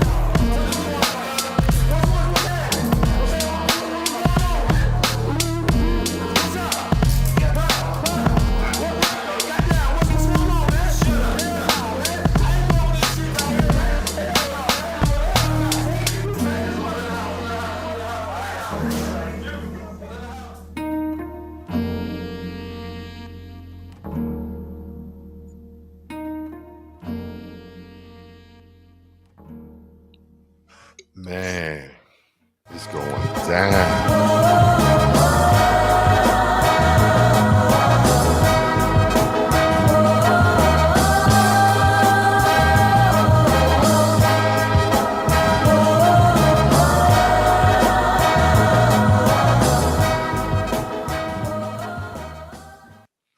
Man, Thank you. salute. We might have lost for. Oh, he's on screen right there. There he is. All right. Boom, All right. bap. Man, it's going down. It's going down. I love the fact that you told me, because I was picking up on that, but because it was grimy like that. Did you produce the beat on that too? No. Shout out to Kuya Beats. He's out in Ukraine, so he's out in the war zone. Dope Ukrainian producer who had made the beat. He made like 4 beats on the album. He again, if you look at breakdancing, you look at a lot of things in the culture, these people overseas are doing it. Especially like me. Maintaining it. Yes. Yeah. So he's doing the shit that I used to listen to. He's doing that Diamond D shit, that showbiz shit, that PR shit. So, yep. Yeah, man, you got a lot of positive feedback from the chat too. So I mean, yeah, that was that whole project that was just, it was like, ugh. I felt that one. So I mean, what's the next one you want to set up? I mean, you've got some visuals for this project, so I want you to be able to set it up. Take me into the next track that you want to feature. Okay, we do 50 years of hip hop. That was a single that I put out in January. I put out a lyric video with that, and it was a nice experience because again, I'm trying to test my sword, my blade, and you got Master Ace and RJ Payne, and RJ kind of set the tempo of what we was going to talk about, and then after that was set, just went at it, man, and that was just great because you got to think about the hip hop that influenced you and it was important to you, and just go through it and play with it with the rhyme scheme. So. Yeah, 50 years of hip hop, man. That again, the formula is always go back to the basics of hip hop. If you don't know what to do, you don't know what to write, go back to the 4 elements, and I promise you, something will come up. Was there what was the song or the inspiration behind? What were you channeling on this? I was channeling. Ghostface has this song where he has this dude kind of talking like he's in a race and he's on a clock, and it's just like a speed track. We're like, "Oh, show you got 3 minutes left." Goes, "No, I know what you're talking about." Yeah.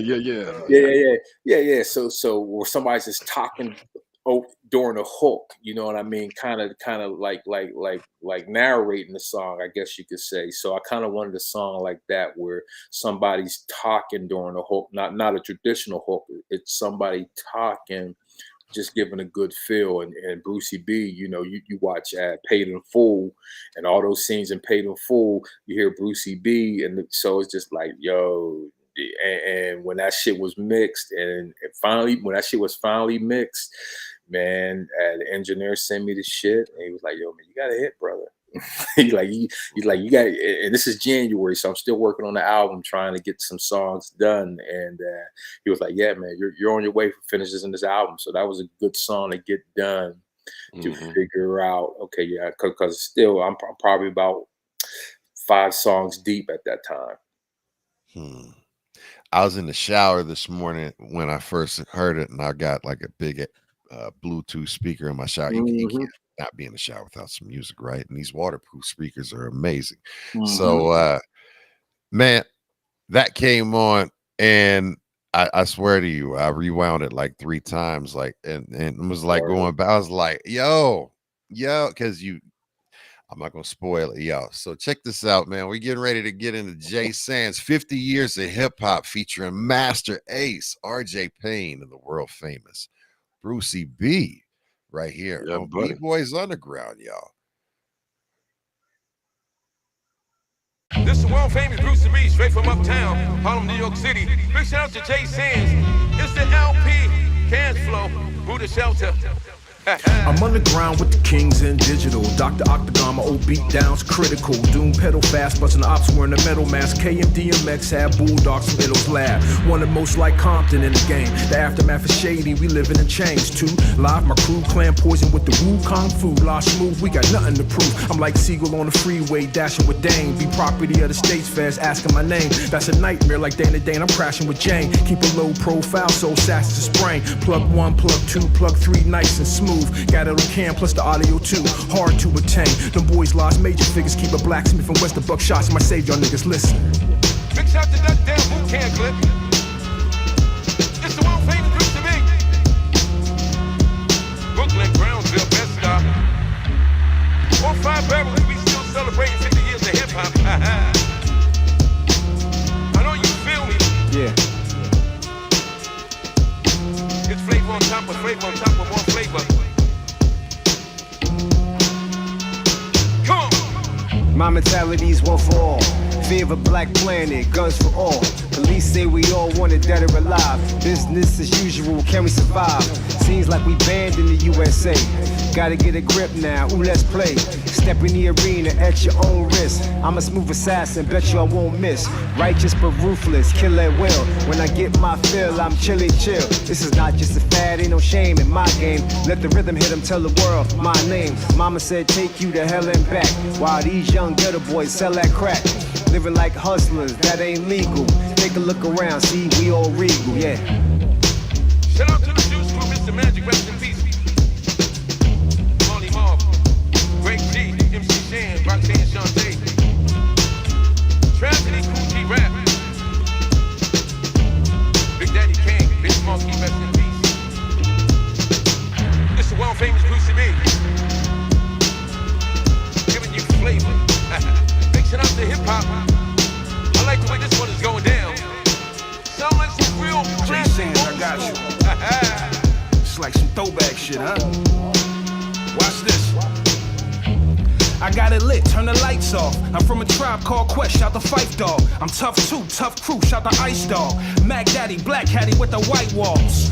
3 times dope, bunch of energy, mighty soul of mischief, real public enemy, nigga with an attitude. When you bumpin' into me, my mash out posse, I give a couple different injuries. Check my direction, wanna see a guard, nigga, check my reflection. I hope you more beat when you steppin' in my section. Got a Mac 10 that's colder than Ice Cube for my West Side connection.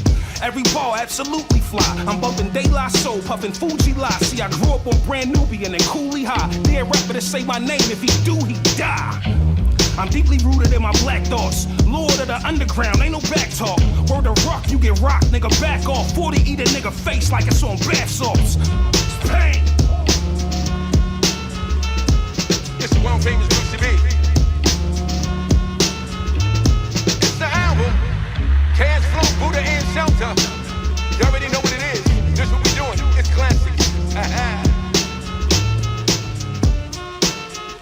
South, uptown, downtown, in-town, out of town. Come on. Juicy B, Brooklyn, Bronx, Harlem, Queens, New Jersey, Long Island, Staten Island. 50 years of hip hop.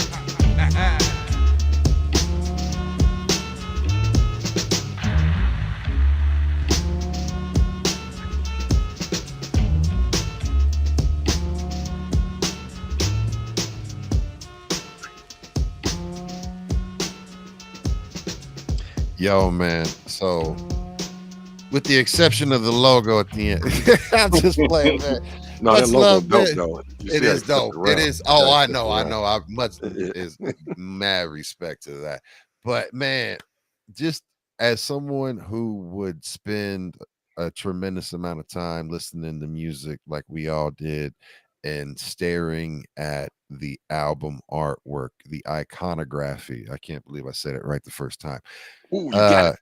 I nailed it. So anyway, the iconography of just the logos and those Yeah. things and the element that you not only did you flip it in the verses, but then you just went ahead and put it visually. That right there is like such a shot of dopamine. You know what I mean? Like that was like a hit of crack or so. I've never had crack. I don't know, but like Yeah, I it's dig just it. a hit of that, just of that. Man, just watch that right there again. And I was I just was like, man, y'all was the way y'all broke it down on that. That right there, 50 years of hip hop. That right there, man. Jay Thanks. Sands, when a composition comes together too. So you start off, and we can talk sports. You know, lead off. Master is one of my favorite Yeah, MCs. yeah, Comes in, does his thing. RJ cleans it up with the sprinkle of Brucey B in the mid. Man, that just came together like pep, yeah, yeah, man. beat, everything. Yeah, I think your the engineer mixed it down. Yeah, and he got to He listen to knew. it several times. He said, "Yeah, you got Yeah, my yeah. Shout out to Roddy Rod. He did the video for me, man. So big up Roddy Okay, Rod. yeah, he did a Shout out great to job Roddy with the video Rod. too. Yeah, I mean, it's overall, man, A Killed plus, bro, A plus. Yeah, Dope. thank Yeah, you. man. I hope everyone plays that a lot and supports that and gets behind that. And if y'all haven't, now you know, share it out.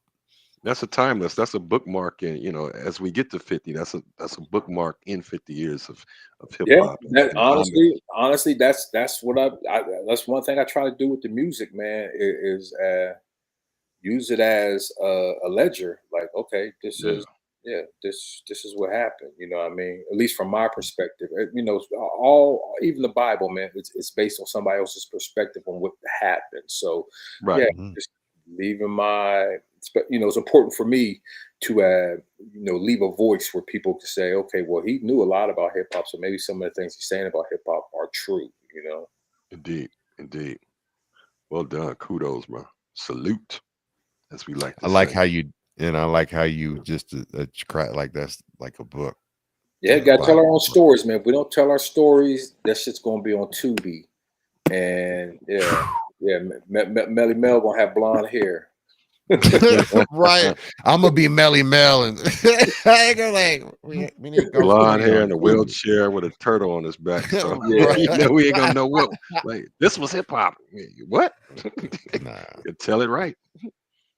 What's the what's the next one you want to get into, fam? I tell you what, the next one, shoot, how about Blue Now? Word. Yeah. Now. All right, let me get Yeah. that queued up.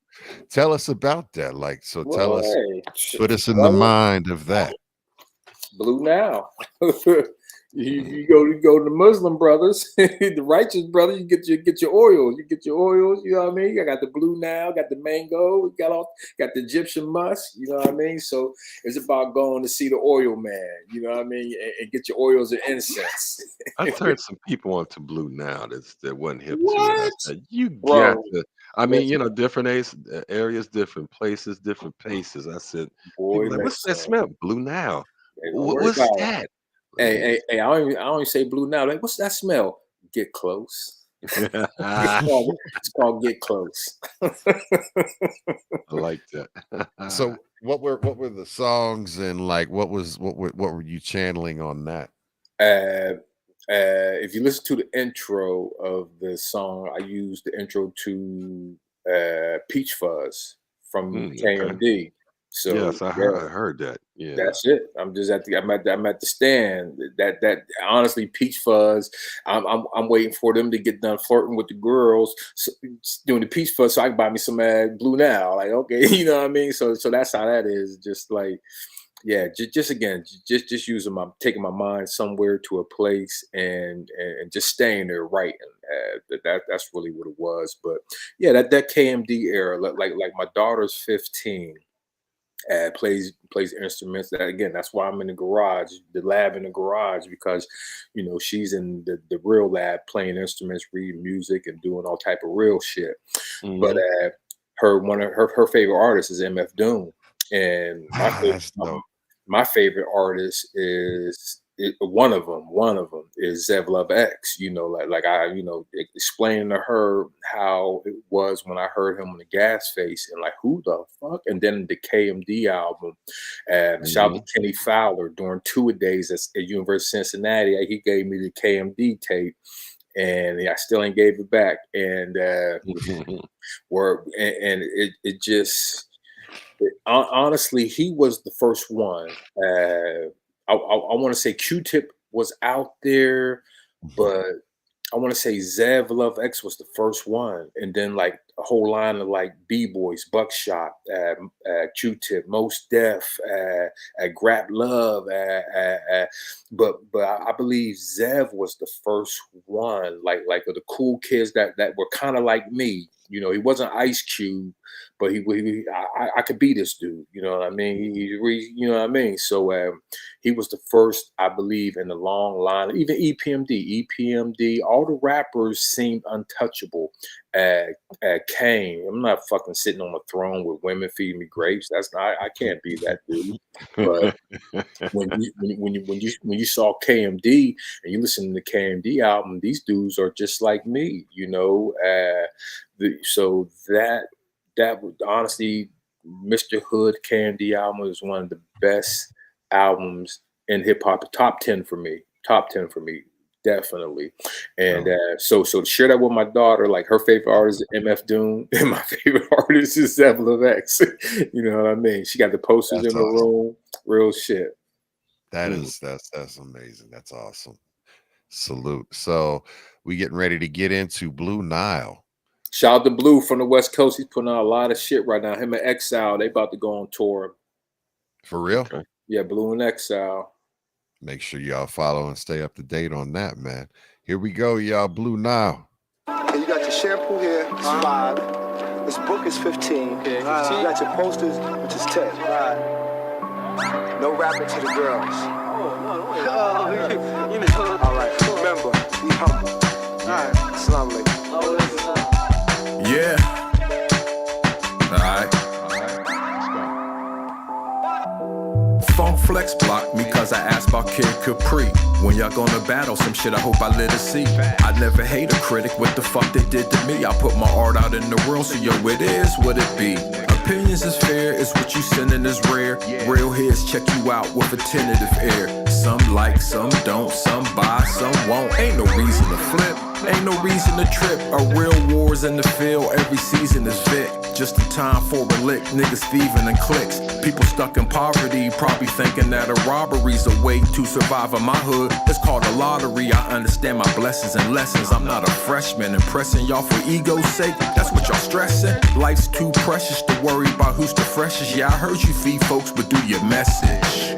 The way that God cut the Blue Nile oil was talent. Mike to LeBron Carson to Jimmy Fallon. Niggas act violent, next thing remain silent. All around the city we litty, that's why they wildin'. The way that God cut the Blue Nile oil was talent. Mike to LeBron Carson to Jimmy Fallon. Niggas act violent, next thing remain silent. All around the city we litty, that's why they wildin'. You touch one of mine, I touch 10 back. Things you never will see, draped in Tuscan black. Me darker than Vader with a Russian gap. Was in Brooklyn, went to Queens, out to Flush and back. Like I never left the city, but I was busting raps. Oh, you making moves? Well, put some us in that. Gatekeeping, hating, locked down like Gary Payton. My theory taken with no credit to scary statement. I live in Baltimore, some buildings be very vacant. OJ, grits, pancakes, blueberry bacon. No swine turkey, my flow fine, search me. No gimmicks or tricks up my sleeve, my rhyme first beat. Always on time, dime delivered like magic in its prime. Be like the crime and drug addicts intertwine. Be tragic in the rhyme. If it's fabricated, fine, but know your aggregated lines can put the ravage in the mind, nigga. The way the God cut the blue, now oil was talent. Mike to LeBron Carson to Jimmy Fallon. Niggas act violent, next thing remain silent. All around the city we litty, that's why they wildin'. The way the God cut the blue, now oil was talent. Mike to LeBron Carson to Jimmy Fallon. Niggas act violent, next thing remain silent. All around the city we litty, that's why they wildin'. Moses floated up the blue, now ain't got his yamo. Floating over the loneliest pianos. I could have been a pharaoh. Imagine Adam never ate the apple. Thoughts too hard to grapple. Some pot get you too hot to handle life when thrown at you. My purity is white as Roman statues. Where cats don't fight, they'd rather drive by and clap you. Bye-bye. Turn the whole sky into black matter. Rap, a gat, clap a track master. You miss every hit pitch, then I'm the back at ya. Throwing it back at ya. No one can rap better than L in 87. After Rome was raising hell until they made it to heaven. My tongue is my favorite weapon. Decapitate a fake in a second. Relaying my message like Melly Mel saying the message. I'm close to the edges. Trying not to lose my head, but when the rhyme stops, your whole mind pops and you're dead. They The way said, the God cut the blue, now oil was talent. Mike to LeBron Carson to Jimmy Fallon. Niggas act violent, next thing remain silent. All around the city we litty, that's why they wildin'. The way the God cut the blue, now oil was talent. Mike to LeBron Carson to Jimmy Fallon. Niggas act violent, next thing remain silent. All around the city we litty, that's why they wildin'.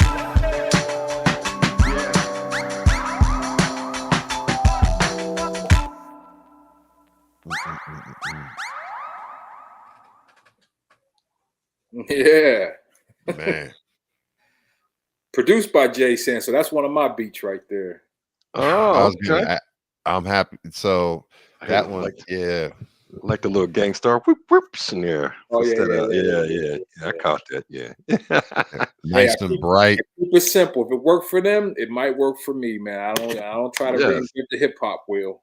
Very melodic, yes, and very yes. Yeah, good pick, man. Good pick. But Good everything choice, was but everything was nice and just even with the groove, like the groove and the pacing, I'm listening to it and the layers and the textures to be able to mix it and DJ it and everything like that. It's just Mhm. everything. There's so much there to work with, and sonically, it's great. I love the entire arrangement. I always loved your cadence, brother. Yes, Thank you. Thank you. Yes. Study the greats. Mm-hmm. Yes, sir. So we're gonna transition into one more thing, and then we'll wrap up with one to maybe two more videos, and we out. We good? Yeah, that's cool. Yeah. Beautiful. Just want to make sure that everybody's time is good. And I want to also copy and paste into the chat the topic of Jay Sands on YouTube, and you'll basically get every single thing from Jay Sands. Bam. And they'll link to all of his channels, and you can get down with the get down. So there it is in all of the different chats. Now we have this thing here that was started by one of our co-hosts, Big Wee. Shout out to him. He created this thing called Big Wee's Wheel of Who You With, right? So what you're going to do is we're going to give you two different options, and you're going to have to pick who you with. And basically, you got to give us the why, not just, you got to give us the why, like why you make that choice. Sometimes it's extremely easy, but sometimes it's extremely difficult. And this was taken and compiled from a list he took and found a list that was a consensus 100 best top MCs of all time. So, everybody's got a list. The internet's got many of them. This is one of them. So Bless you. Thank you. Something to work with. Something to work with. You know. Yeah, man. Hey, why I turn my head and I'm it's a computer screen. Hey, look, you don't want to blow that across the book. Hey, Across I don't want to blow this away either. Yeah, that's more important. Wife So is like, nah, that snot can go. That ain't going nowhere. Right. So here we go. First pick. Let's see if it's going to be easier. All right. First one is Luda against who we got. Luda hasn't came up for, I don't think, in a long time. No, he hasn't. Against Ice Cube. Luda against Ice Cube. Yeah, okay. Who you with? Ice Cube. And why? Because Ice Cube. Amen. Amen. Yeah. Some things don't have to be explained. Shout out to Ludacris, definitely. But some things don't have to be explained. And that's Ice true. Cube. All right. Yeah. All right. So I got to ask you, what is your number one Ice Cube album? I want to say it's kind of like with the rap battle. Like we just seen the rap battle with Kendrick and what he did. And I kind of thought Drake was going to win. And then 30 minutes later, he destroyed the whole planet. So it was kind of the same way where NWA was up and you didn't know what Ice Cube was going to do. And you just didn't know because NWA was so up. Eazy-E and them was so up, and they just put out the fucking Ice Cube with a broom and all this. So NWA was up, and I believe I was like emotionally choked up at by the time I heard the whole album. Matter of fact, it was my Uncle Jerry's funeral. You're talking about Death Certificate. So I went back. I was in Cincinnati, had to drive back to Pittsburgh, and I'm playing the album at the repast in my uncle's crib. I'm playing Ice Cube. Death Certificate. Yes. That one was after Kill It Will, Death Certificate. Yeah. So you have America's Most Kill It Will EP, Death Certificate. Okay, so it was Death Certificate, and then when I heard No Vaseline, I was just like, I was just, it was just like, thank you, Ice Cube. Like with that Daz sample. Yeah. It was just more of when Ice Cube left NWA. I wasn't the big I didn't listen to NWA's second album that much because I really wasn't. I was an Ice Cube. You didn't? No, yeah. I didn't. I listened to it later, but I really. Oh, check this out, man. I am a hip hop loyalist, crazy fan. I didn't listen to Big Daddy Kane really, and I didn't listen to Rock. I listened to Rakim. I don't want to front on that. I listened to Paid in Full because those were only two tapes back then. You had Paid in Full and you had UTFO. Those were the two tapes you just bumped those two tapes for a whole year. It wasn't switching to a whole bunch of artists. It was Paid in Full and UTFO Lethal. I want to think it was Lethal. But my guy was KRS-One, and my man Hartley, his guy was Big Daddy Kane. So it was kind of like, the Ravens and the Steelers, like, all right, well, KRS-One, my guy, fuck Big Daddy Kane. Then you listen to Big Daddy Kane on the sneak though, but I've always been that kind of rap fan where I pick sides, and I picked the Ice Cube side, so I wasn't bumping NWA too much, but I knew they was up. You couldn't hide, like even the Chronic. When the Chronic came out, I didn't bump the Chronic for a while because I wasn't a fan of it. I like Snoop, but I just didn't like I didn't like the Eazy-E Dre side of NWA. I like the Ice Cube side of NWA way more than I like that other part. Not really realizing what Dre did as a producer at that point in my life because I didn't know anything about production. None of that. So not knowing what Dre was just doing as a producer, I just went with Ice Cube in that battle. So same here. I sided with Cube. I did listen to the NWA album. I liked it, but I'm still like, why the fuck y'all break up? And then, but like you said, they were up until that they were up. So Ice Cube came back. He had Farrakhan. Like I said, I remember because I got my repass. And the life side, the death side. Yeah, man. It was just, I was so happy for him. And the production was on point. I mean, yeah. Yes, So yes. I've told this many times, like Ice Cube, it's very difficult for me to pick like my number one, but Ice Cube and Scarface are like Yeah. 1 and 1 for me. And then KRS, right? So it's very difficult, but Cube, I was a Cube fan, and Death Certificate is absolutely one. So America's Most, That's what I was again, saying. that's a cornerstone too. Kill It Willie P, like those 3 albums, and even throw Predator in because that was a Soul Assassin DJ Pooh produced. But man, Death Certificate, the journey that it took you on, right? I mean, with Steady Yeah. Mobbing and Summer Vacation and Who's Burning, and and then you go into the light. I Want to Kill Sam, Black Korea, True to the Game. I mean, Colorblind. I can. There's not an Ice Cube album that I cannot like go bar for bar and spit. Colorblind. Here's another day at the stoplight. Man, come on, man. I'm a lyricist guy, so I appreciate. I've always been a solo MC type thing, but I've always appreciated the groups. So how Run DMC and yes, y'all, back and forth, yeah. Rockin' doing the mic, he the best, y'all. They throwing the mic back and forth down the line. So I've always loved that lineage of rappers that can go down the line from Run DMC to EPMD to Smith and Wesson. But on Colorblind, one of the best back and forth rhymes I ever heard in my life was from Coolio and WC on that fucking song. Mobb Deep, they do it on QU Hectic, where they're going back and forth so well that you don't know who the fuck is who. Right. Which one's you know what I'm saying?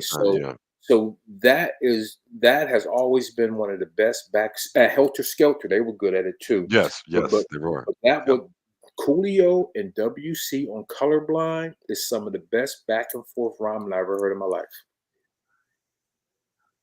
Interesting. Yeah, word up.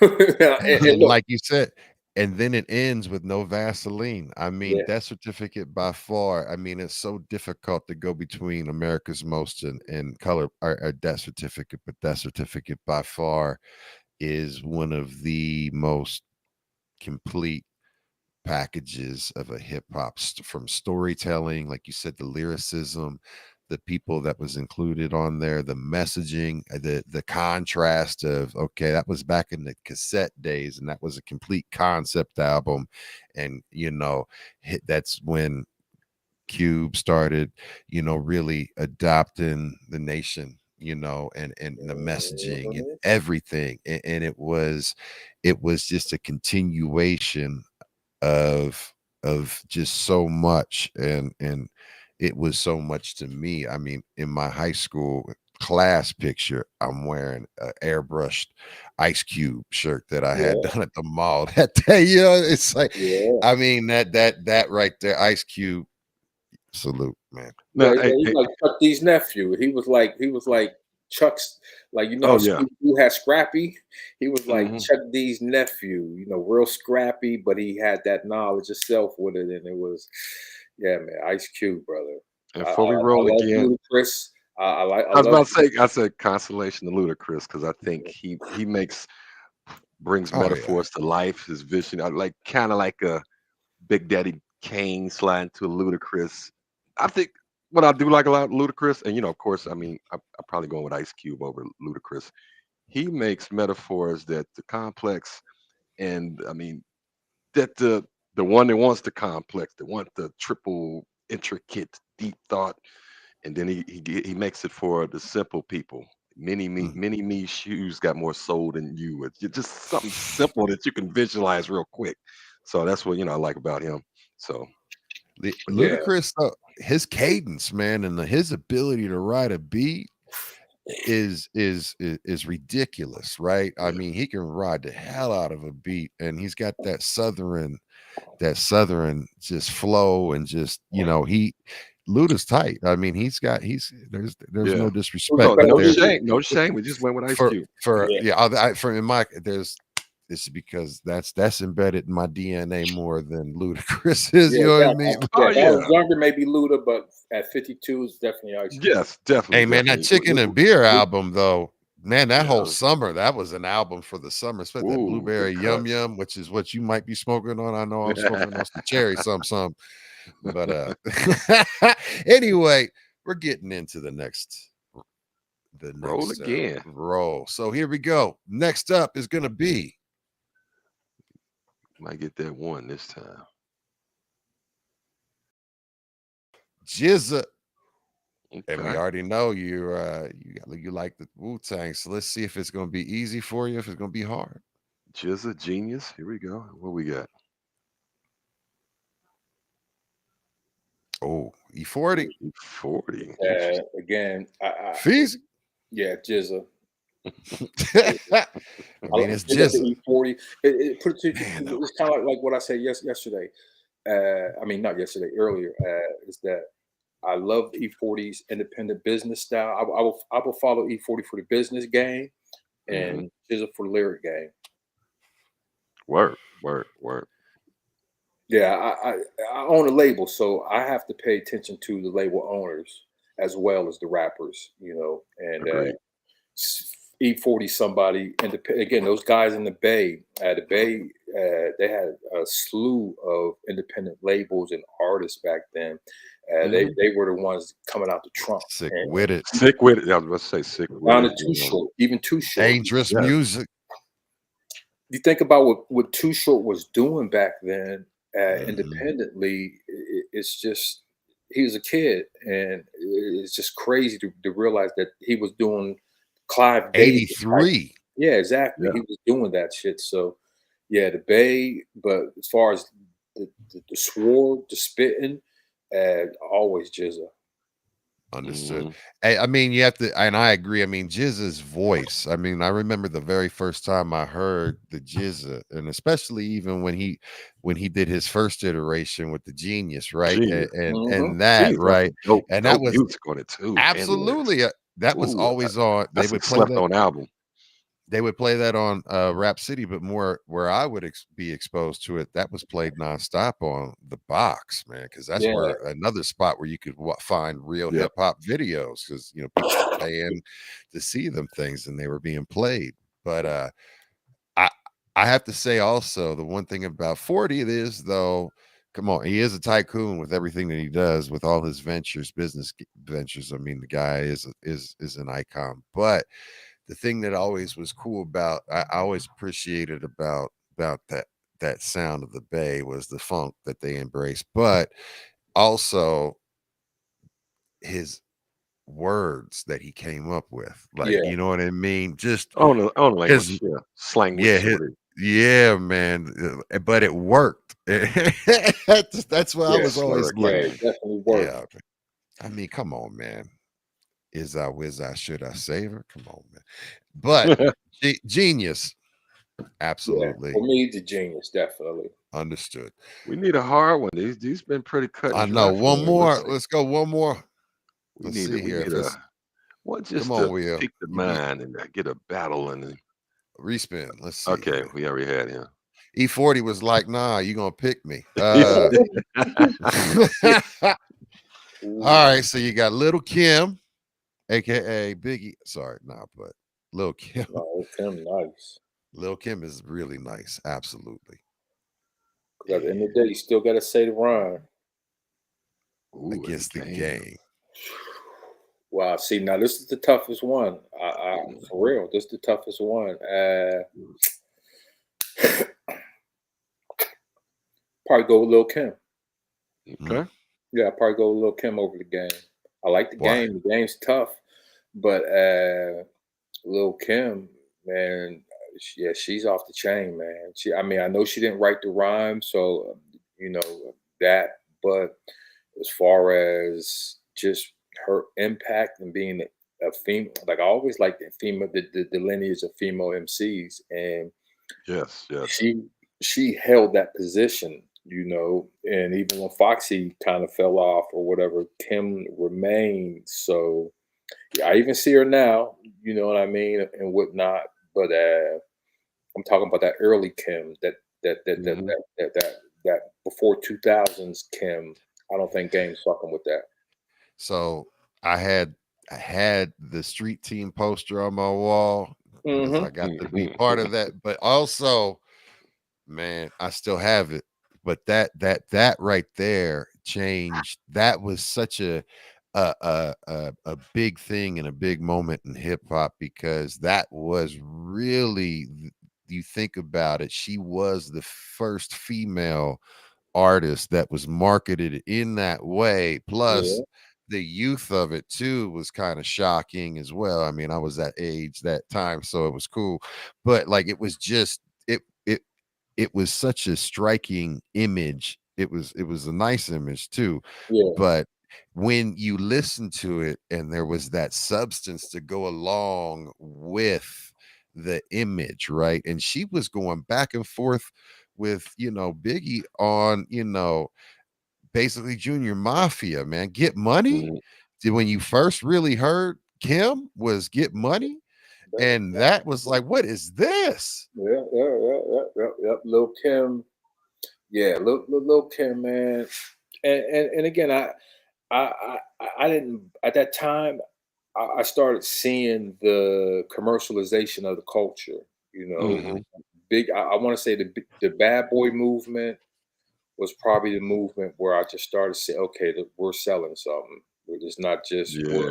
we're The we're, jiggy we're, movement, yeah. we're selling we're selling refrigerators, we're selling cars, we're selling watch, we're selling. So that kind of was a turn off to it because I don't know, just picked it up early, like okay, this is where it's headed, and I didn't mind the triple X shit because I listened to Live Crew, so I understood that. But to keep it Right, right. 100, a lot of the egregious triple X two Live Crew songs, I didn't. I like the real hip hop two Live Crew songs where they was just flowing. When they kind of really veered off and down the rabbit hole of triple X music, it wasn't the dopest two Live Crew music. It was the most popular, but it wasn't the dopest. So the same with Lil Kim is that. As it started to just kind of just egregiously sell it, kind of was a turn off. And you just, Mhm. I mean, Wu Tang and Nas is out. I'm gonna listen to that shit and other shit. So, yeah, that was the start where I just started noticing that this thing is You not ours. You know, Yeah. like they're they're trying to take it somewhere. Well, which I understand they're trying to take hip hop further and again make it more commercialized. Like me personally, I didn't like was Walk This Way that much. You know what I mean? I was one who was like, okay, I understood what it meant. You know, the Mhm. symbolism of it. It's going to get them on MTV more. It's going to get them a wider audience. But we're giving. They're not even kicking their lyrics. That's you took the word. I said So they're just reciting so their stuff. yeah. I'm So like, it's just like we're giving we're giving our shit to them just to be accepted. But I understood it had to be done. yeah. If we're going to say that this thing that we do is going to be in the music industry, an industry that existed way beyond rap music, then if you're going to play baseball, you got to use baseball and glove and the bat. You know what I mean? So mhm. same thing with the music industry. And you look at the music industry. The music industry was invented to sell shit for General Electric, and you know that's the industry. The industry Yeah. is to sell products. It's not to listen to them. It's okay. Get them to listen to that song, whatever you wrote, to sell my car, motherfucker. You know what I mean? They So that's want all. every artist to go pop. That's Yeah, what yeah, they're trying to yeah, push yeah, to, yeah, Right. yeah. I get the mean, hit. Industry had what they called race music. I mean, things of that nature. You know, you couldn't sell your music with your face on the album cover because you it mhm, has yeah, it has white people on the beach sell your music. So mhm. yeah. So hip hop had to go through that, and, and being that new form of music that was coming out of '60s poetry and the angst of the revolutionary movement. It was going to change. Because it's supposed to be a fad. Yeah. Yeah, this ain't gonna last. And then the dollar signs start popping in people's eyes, like, ooh, how can we make money off this? So the carrot became the dollar sign dangling in front of everybody, and we got jiggy with it. You just go, it's like how the Common song, how he rapped about it, it's that process. Yeah, But, we man. still here. You ever see Scrooge McDuck? I mean, you ever just see somebody just get a taste of something, like you get one slice of pizza and then you just like, fuck it, I eat the whole pizza now. You just really like you Yeah. get one taste, like you take somebody out of town with you, they ain't never been out of town nowhere, and They they go just get nuts, one yeah. whiff of that out of town club or whatever, and they just lose their mind. And that's what hip hop did, man. It's Yeah. just it got a taste of that upper echelon lifestyle and lost its mind.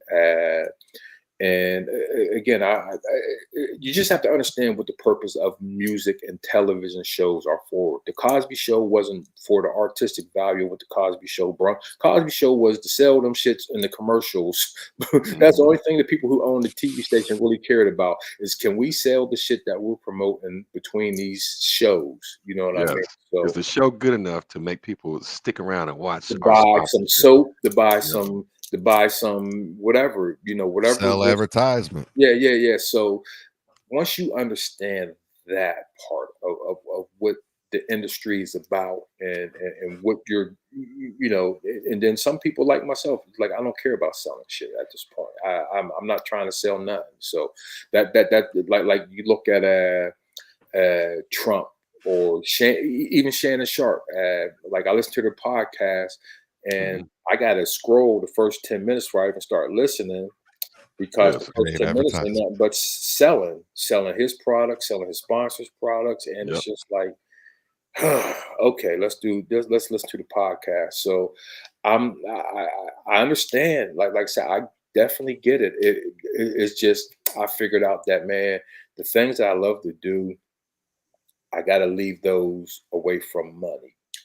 I can't have them dependent on money. So I have to make money outside of what I love to do. So that's always just been the goal, man. How much money can I make outside of music? So it don't contaminate what you love. Man, look here, brother. That's a sanctuary zone. Yeah, man. Yeah. I mean, it fucks with it, man. It fucks with it. Even we do Lone Catalyst albums or whatever. If you get an advance from somebody, they have their input in it now. You know what I mean? And shit like that. So you always have to give something up, make that compromise in order to get somewhere, in order to get that deal for the Super Bowl. You probably said that in the beginning. Yeah, I caught that. Yeah. Yeah, but so it's about what type of compromises are you willing to make? For me, with my music, especially if I'm the one, like let's get this clear. I own a label, so everything that gets done with my label and my music, I have to pay for. So if it's like, hey, if I'm paying for the party, we're drinking what I'm buying. You feel what I'm saying? Right. So it's kind of the same thing. Like if I'm paying for this, we're gonna do it my way. We're gonna be stuck in the 90s. We're not gonna worry about none of them fast hi-hats and none of. We're just gonna do it. Yeah.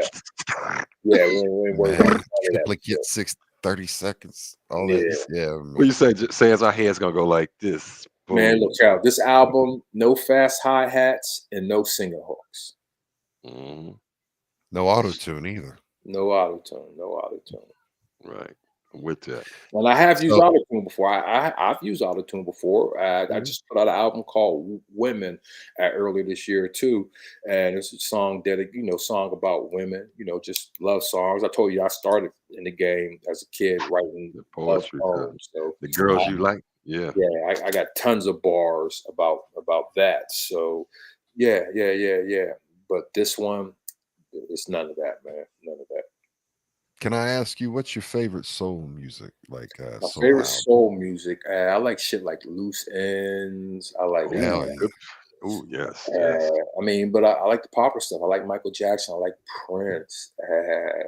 I like that Funkadelic, Earth, Wind and Fire, Frankie Beverly. Rest in peace. Like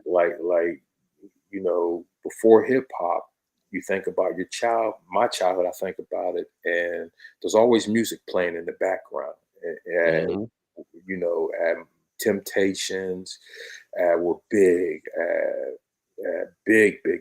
My dad loved the Temptations, so I heard I a lot bet of you. Temptations. But again, my name's Jermaine. So if you're a kid, black kid born in the early '70s, named Jermaine, it's only one reason you're named Jermaine is because of the Jacksons. So the Jacksons, I'm sure for all black families, but the Jacksons were the 12 disciples as far as just the holy grail of black culture for us. Like,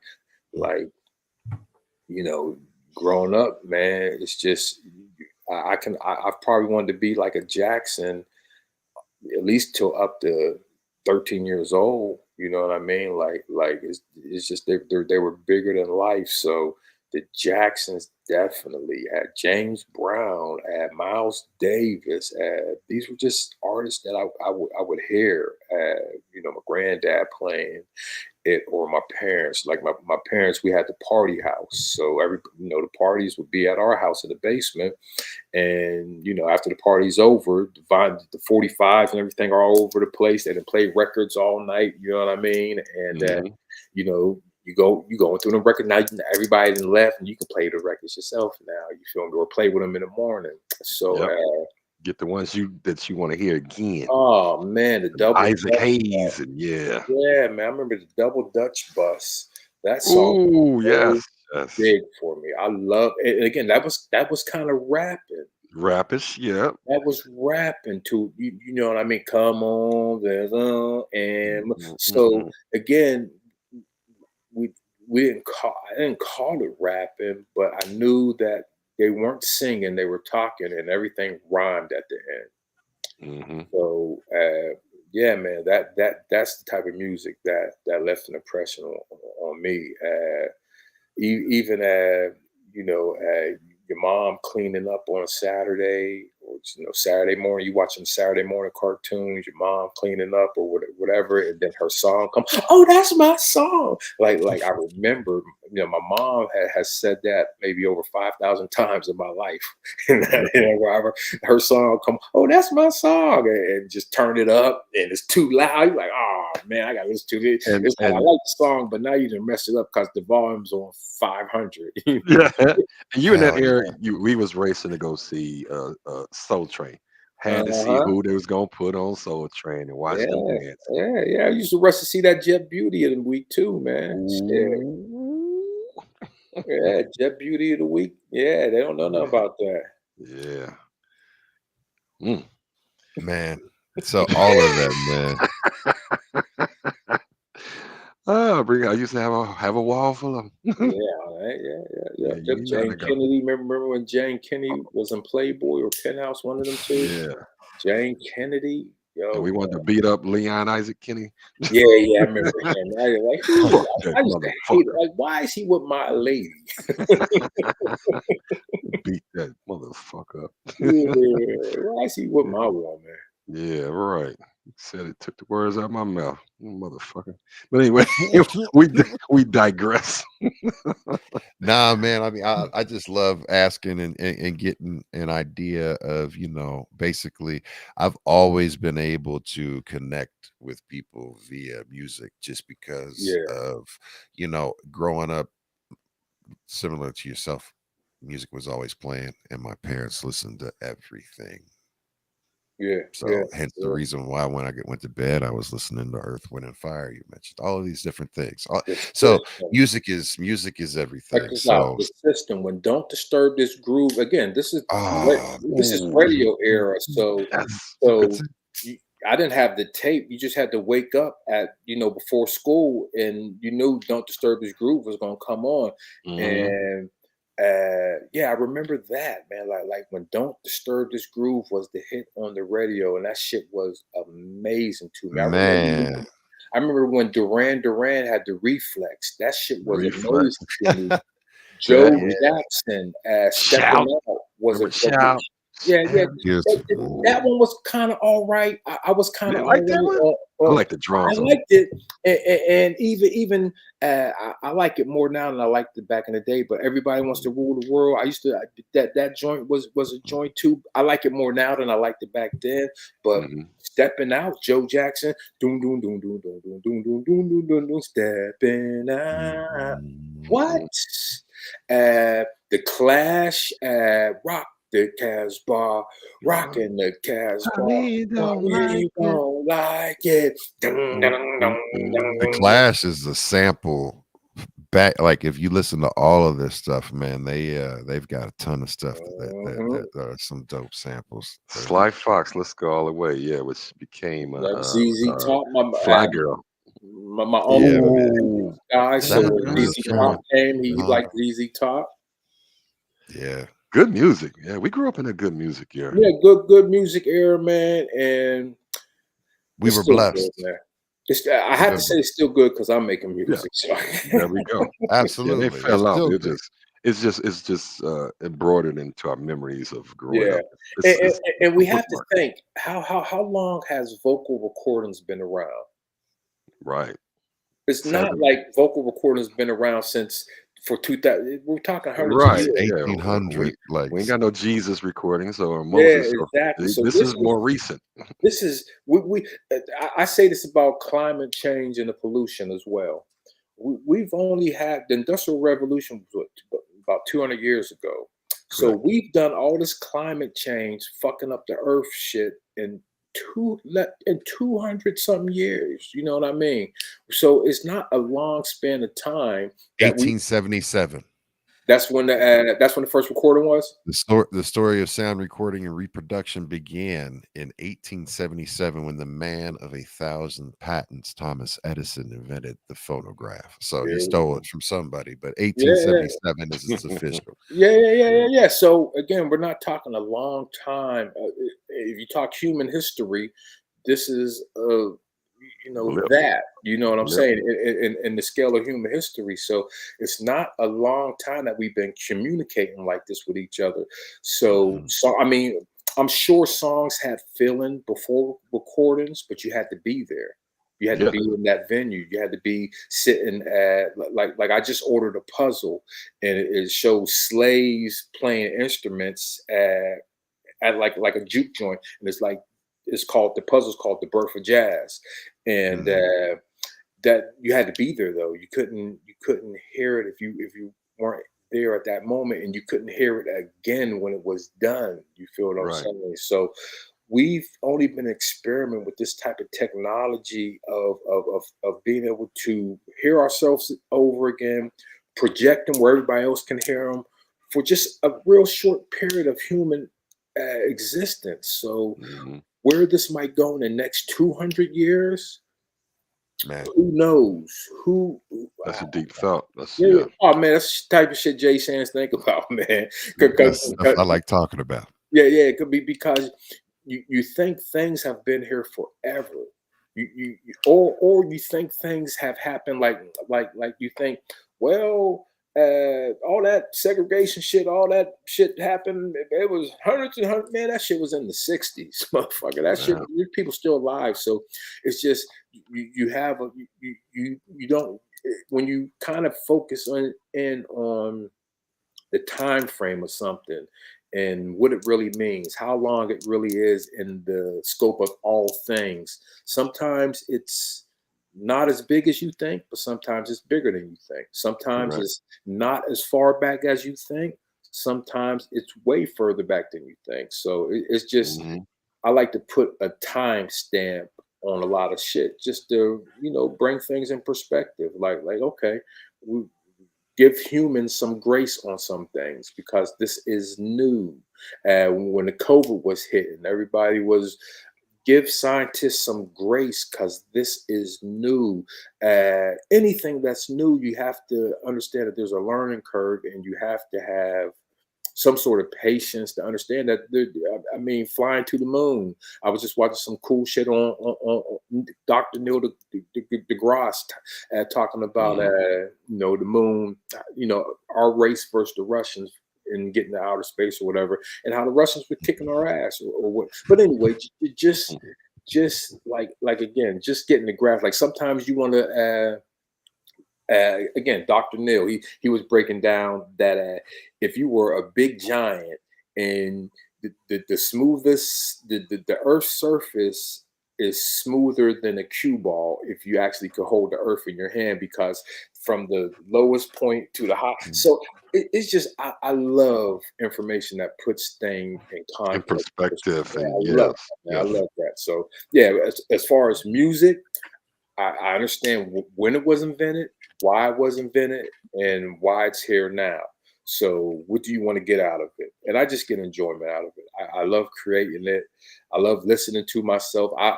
You guys are listening to the album, but I promise you, since January, I've probably listened to all these songs at least 1,000 times, just trying to get them fuckers right. So I love that. I love that. You know what I mean? I'm not listening to nobody's shit. They be like, what you listen to? I'll skim some shit, but I gotta listen to my shit because I'm putting it out. So I want to make sure it's right.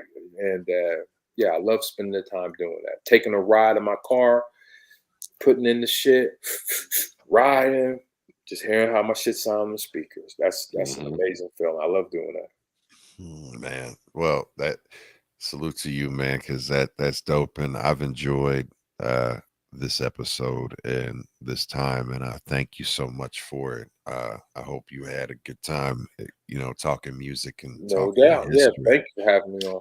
Jay Sands, you motherfucker, appreciate you, man. I'm just gonna keep it to you. Family. Glad you came on, man. On you. Yo, bang on you, throwing up the noob sign on you. Hell yeah. So question for you. My jammed ass fingers. Yeah. There it is. It still work. You know what it is. It's all love. It's all love. What is a good song to go out on? Yaku. Yaku. Yep. All right, give me a second. Tell me about that while I get that queued up. Man, just on YouTube trying to make a song fit together, man. Honestly, sometimes you just be creating, man, and you're trying to put the verses together, and you write a hook, and you kind of don't know what the hook mean, but it kind of rhyme good. It kind of like seem like it's powerful, but you got to just keep on building to make it make sense. So that was kind of how this one went, man, where I was just writing, kind of not knowing what direction I was going to take it. And then a lot of songs, you don't have a title for it when you're writing it. You're just writing. So didn't really know where I was going with it. And you're on YouTube looking at clips of Farrakhan. You're just trying to find shit to go with it, man. And man, I found this Farrakhan clip, boy, and check it out. There's three people that you can put on a hip hop album anytime: Malcolm X, Farrakhan, and James Brown. Again, if you put any of those three on there, whatever, talking, maybe you're going to win. So anyway, I found the right Farrakhan. Yeah, I found the right Farrakhan clip. And I kind of was referring to just being as a black man teaching the savage as, yo, a lot of these niggas are savages too. and it's just like, a lot of motherfuckers got shit from you. Feel me? Like not a lot of motherfuckers got swag from you or got a style. Like a nigga got my style. You feel what I'm saying? Caught that nigga that you know what I mean? So God bless niggas that have been that nigga that been a nigga that made niggas want to do what he do. You feel me? And again, find the right Farrakhan shit, and it came out great, man. I love how he ends the album. And, that's a great speech to end my album, and I'm out of here. So this was one that I repeated a couple of times for sure. Like this was a rewind too. I mean, I listened to this album nonstop all day, and I don't do that often. Yeah, so I appreciate the spirit of it, the information, and also just the production and the thought that you put into it. This one definitely is dope. Yeah, I mean, at the end of the day, sometimes you want to like the Tribe Called Quest's first album. you really had to listen to a lot to understand what was going on. You had to like, okay, wait, he's rhyming, but I got to figure out what these codes mean. So that's kind of what this song has a lot of codes in it, as far as just, you figure it out yourself. Figure it out yourself. And whatever you figure out, that's the right answer. There it is. Getting ready to get into it, and then we'll be transitioning out. But before we go, here it is, y'all. So a child was born, genetically prepared to do a what that would shake the entire world. His name was Yakubu Blacks. And that young boy at 6 years old saw, as he was playing in the sand with two pieces of metal, he saw one attracting the other under its power. And he said, when I grow up, I'm going to make a people on me who will attract the original in the room. Hey yo, I'm taking my time, making my rhyme. Pounds to them niggas that be faking, I'm fine. See you when I see you, kinda late in the grind. They act like you my man's always chasing behind. I got the patience divine, shouldn't be wasting my lines. But when it's time to dig in, you always tasting the swine. Live in a nation of crime, my motivation is time. Things I learned just to get the information to find that some niggas ain't your niggas, so I figure the trigger. Make a point a lot bigger if it's aimed to deliver. Snake sliver to deliver, get you stuck up the river without a paddle. Most move without a rattle, only time shows all the things the mind knows. Sign glows, like right here you find though. Far away from the miserable individuals, counting my residuals, low-key, invisible, nigga. Tough times are automatic. Some things you see it, you gotta have it. The only way to get it, you gotta grab it. God bless the black man, I taught a savage. Tough times, they do you in. People be like, yeah, I knew you win. Jealous hate to see be automatic. God bless the black man, I taught a savage. Shout to them niggas I knew once. Haven't spoke for years, yeah, I'm thinking we do lunch. But nah, there is a reason that the convo ain't clicking, man. How things changed from the time we was sticking dames. Smoking up a pack, take trips, exotic whips. Searching for the meaning of the life and it brought us this. Now we close to strangers, separate paths from explosive anger. Sometimes it's just peace, any words be close to danger. Yeah, it's just best to let it rest. As you grow older, different things in your treasure chest. Family finances, done with taking chances, start seeing glances that have you playing Francis. White on a nigga like Artie Clay. Can hardly say so many little things in the past. It could scar today, trigger something like hell nah. That nigga frontin', now they got you down by the river dump. Leave him there, yeah. Tough times are automatic. Some things you see it, you gotta have it. The only way to get it, you gotta grab it. God bless the black man, I taught a savage. Tough times, they do you win. People be like, yeah, I knew you win. Jealous hate to see be automatic. God bless the black man, that taught a savage. Hey, yo, a man's mortality has no nationality. Take a whole life plus a day for a child to see. Wild to be alone in the world, yeah, it's wild to me. But I done been to places where a nigga ain't allowed to breathe. People back at home like they love and they proud of me. But I've been out the country for a month and I'm wild fatigued. East Block nations, yo, I'm looking in the crowd to see. Is everything peace or a piece to pull it out of me? Poverty has no border. A dime quarter make your life shorter. Can't pump fake like Mike Porter, just a visitor. Rhyme exhibitor, kicking literature. Can't speak no English, but they sure enough know that nigga slur before Twitter, sir. I hit the road miraculous, the world turning, learning life. What you give, that you get, karma. And those laws you gotta honor, cause that shit creep up and run up on ya. Take that, nigga. Tough times are automatic. Some things you see it, you gotta have it. The only way to get it, you gotta grab it. God bless the black man, I taught a savage. Tough times, they do you win. People be like, yeah, I knew you win. Jealous hate to see be automatic. God bless the black man, I taught a savage. Before he was 18 years old, or at 18 he finished all the school of his day. And he studied biology, genetics. And he discovered in the germ of the black man that he could produce color. We don't call you colored, we call you black, the essence of all color. And at one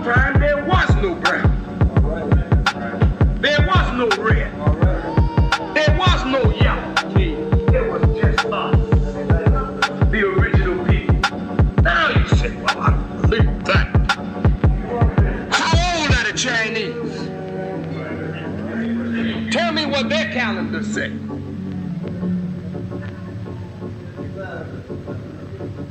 How old are the Japanese? Tell me what their calendars say. They're not but a little over 6,000 years old. The Indian, the people that you call Indians, they are not the brown man. They're not the yellow man. They are the so-called red man, but they're not red. They're original people. They predated all these other races on the earth. They and us are original people. Well, how long have we been here? Well, we don't have no calendar. You don't go among the Indians and ask them, where's your calendar giving us your birth? He said, I don't know. I just been here. With the earth, with Mother Earth and Father Sky. I just been here.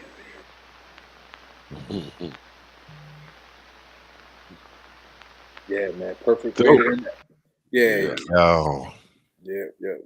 Yo, man. Concept. That's rider music with content. And that one had me with a lot of reflection and just a lot of that one is really good, man.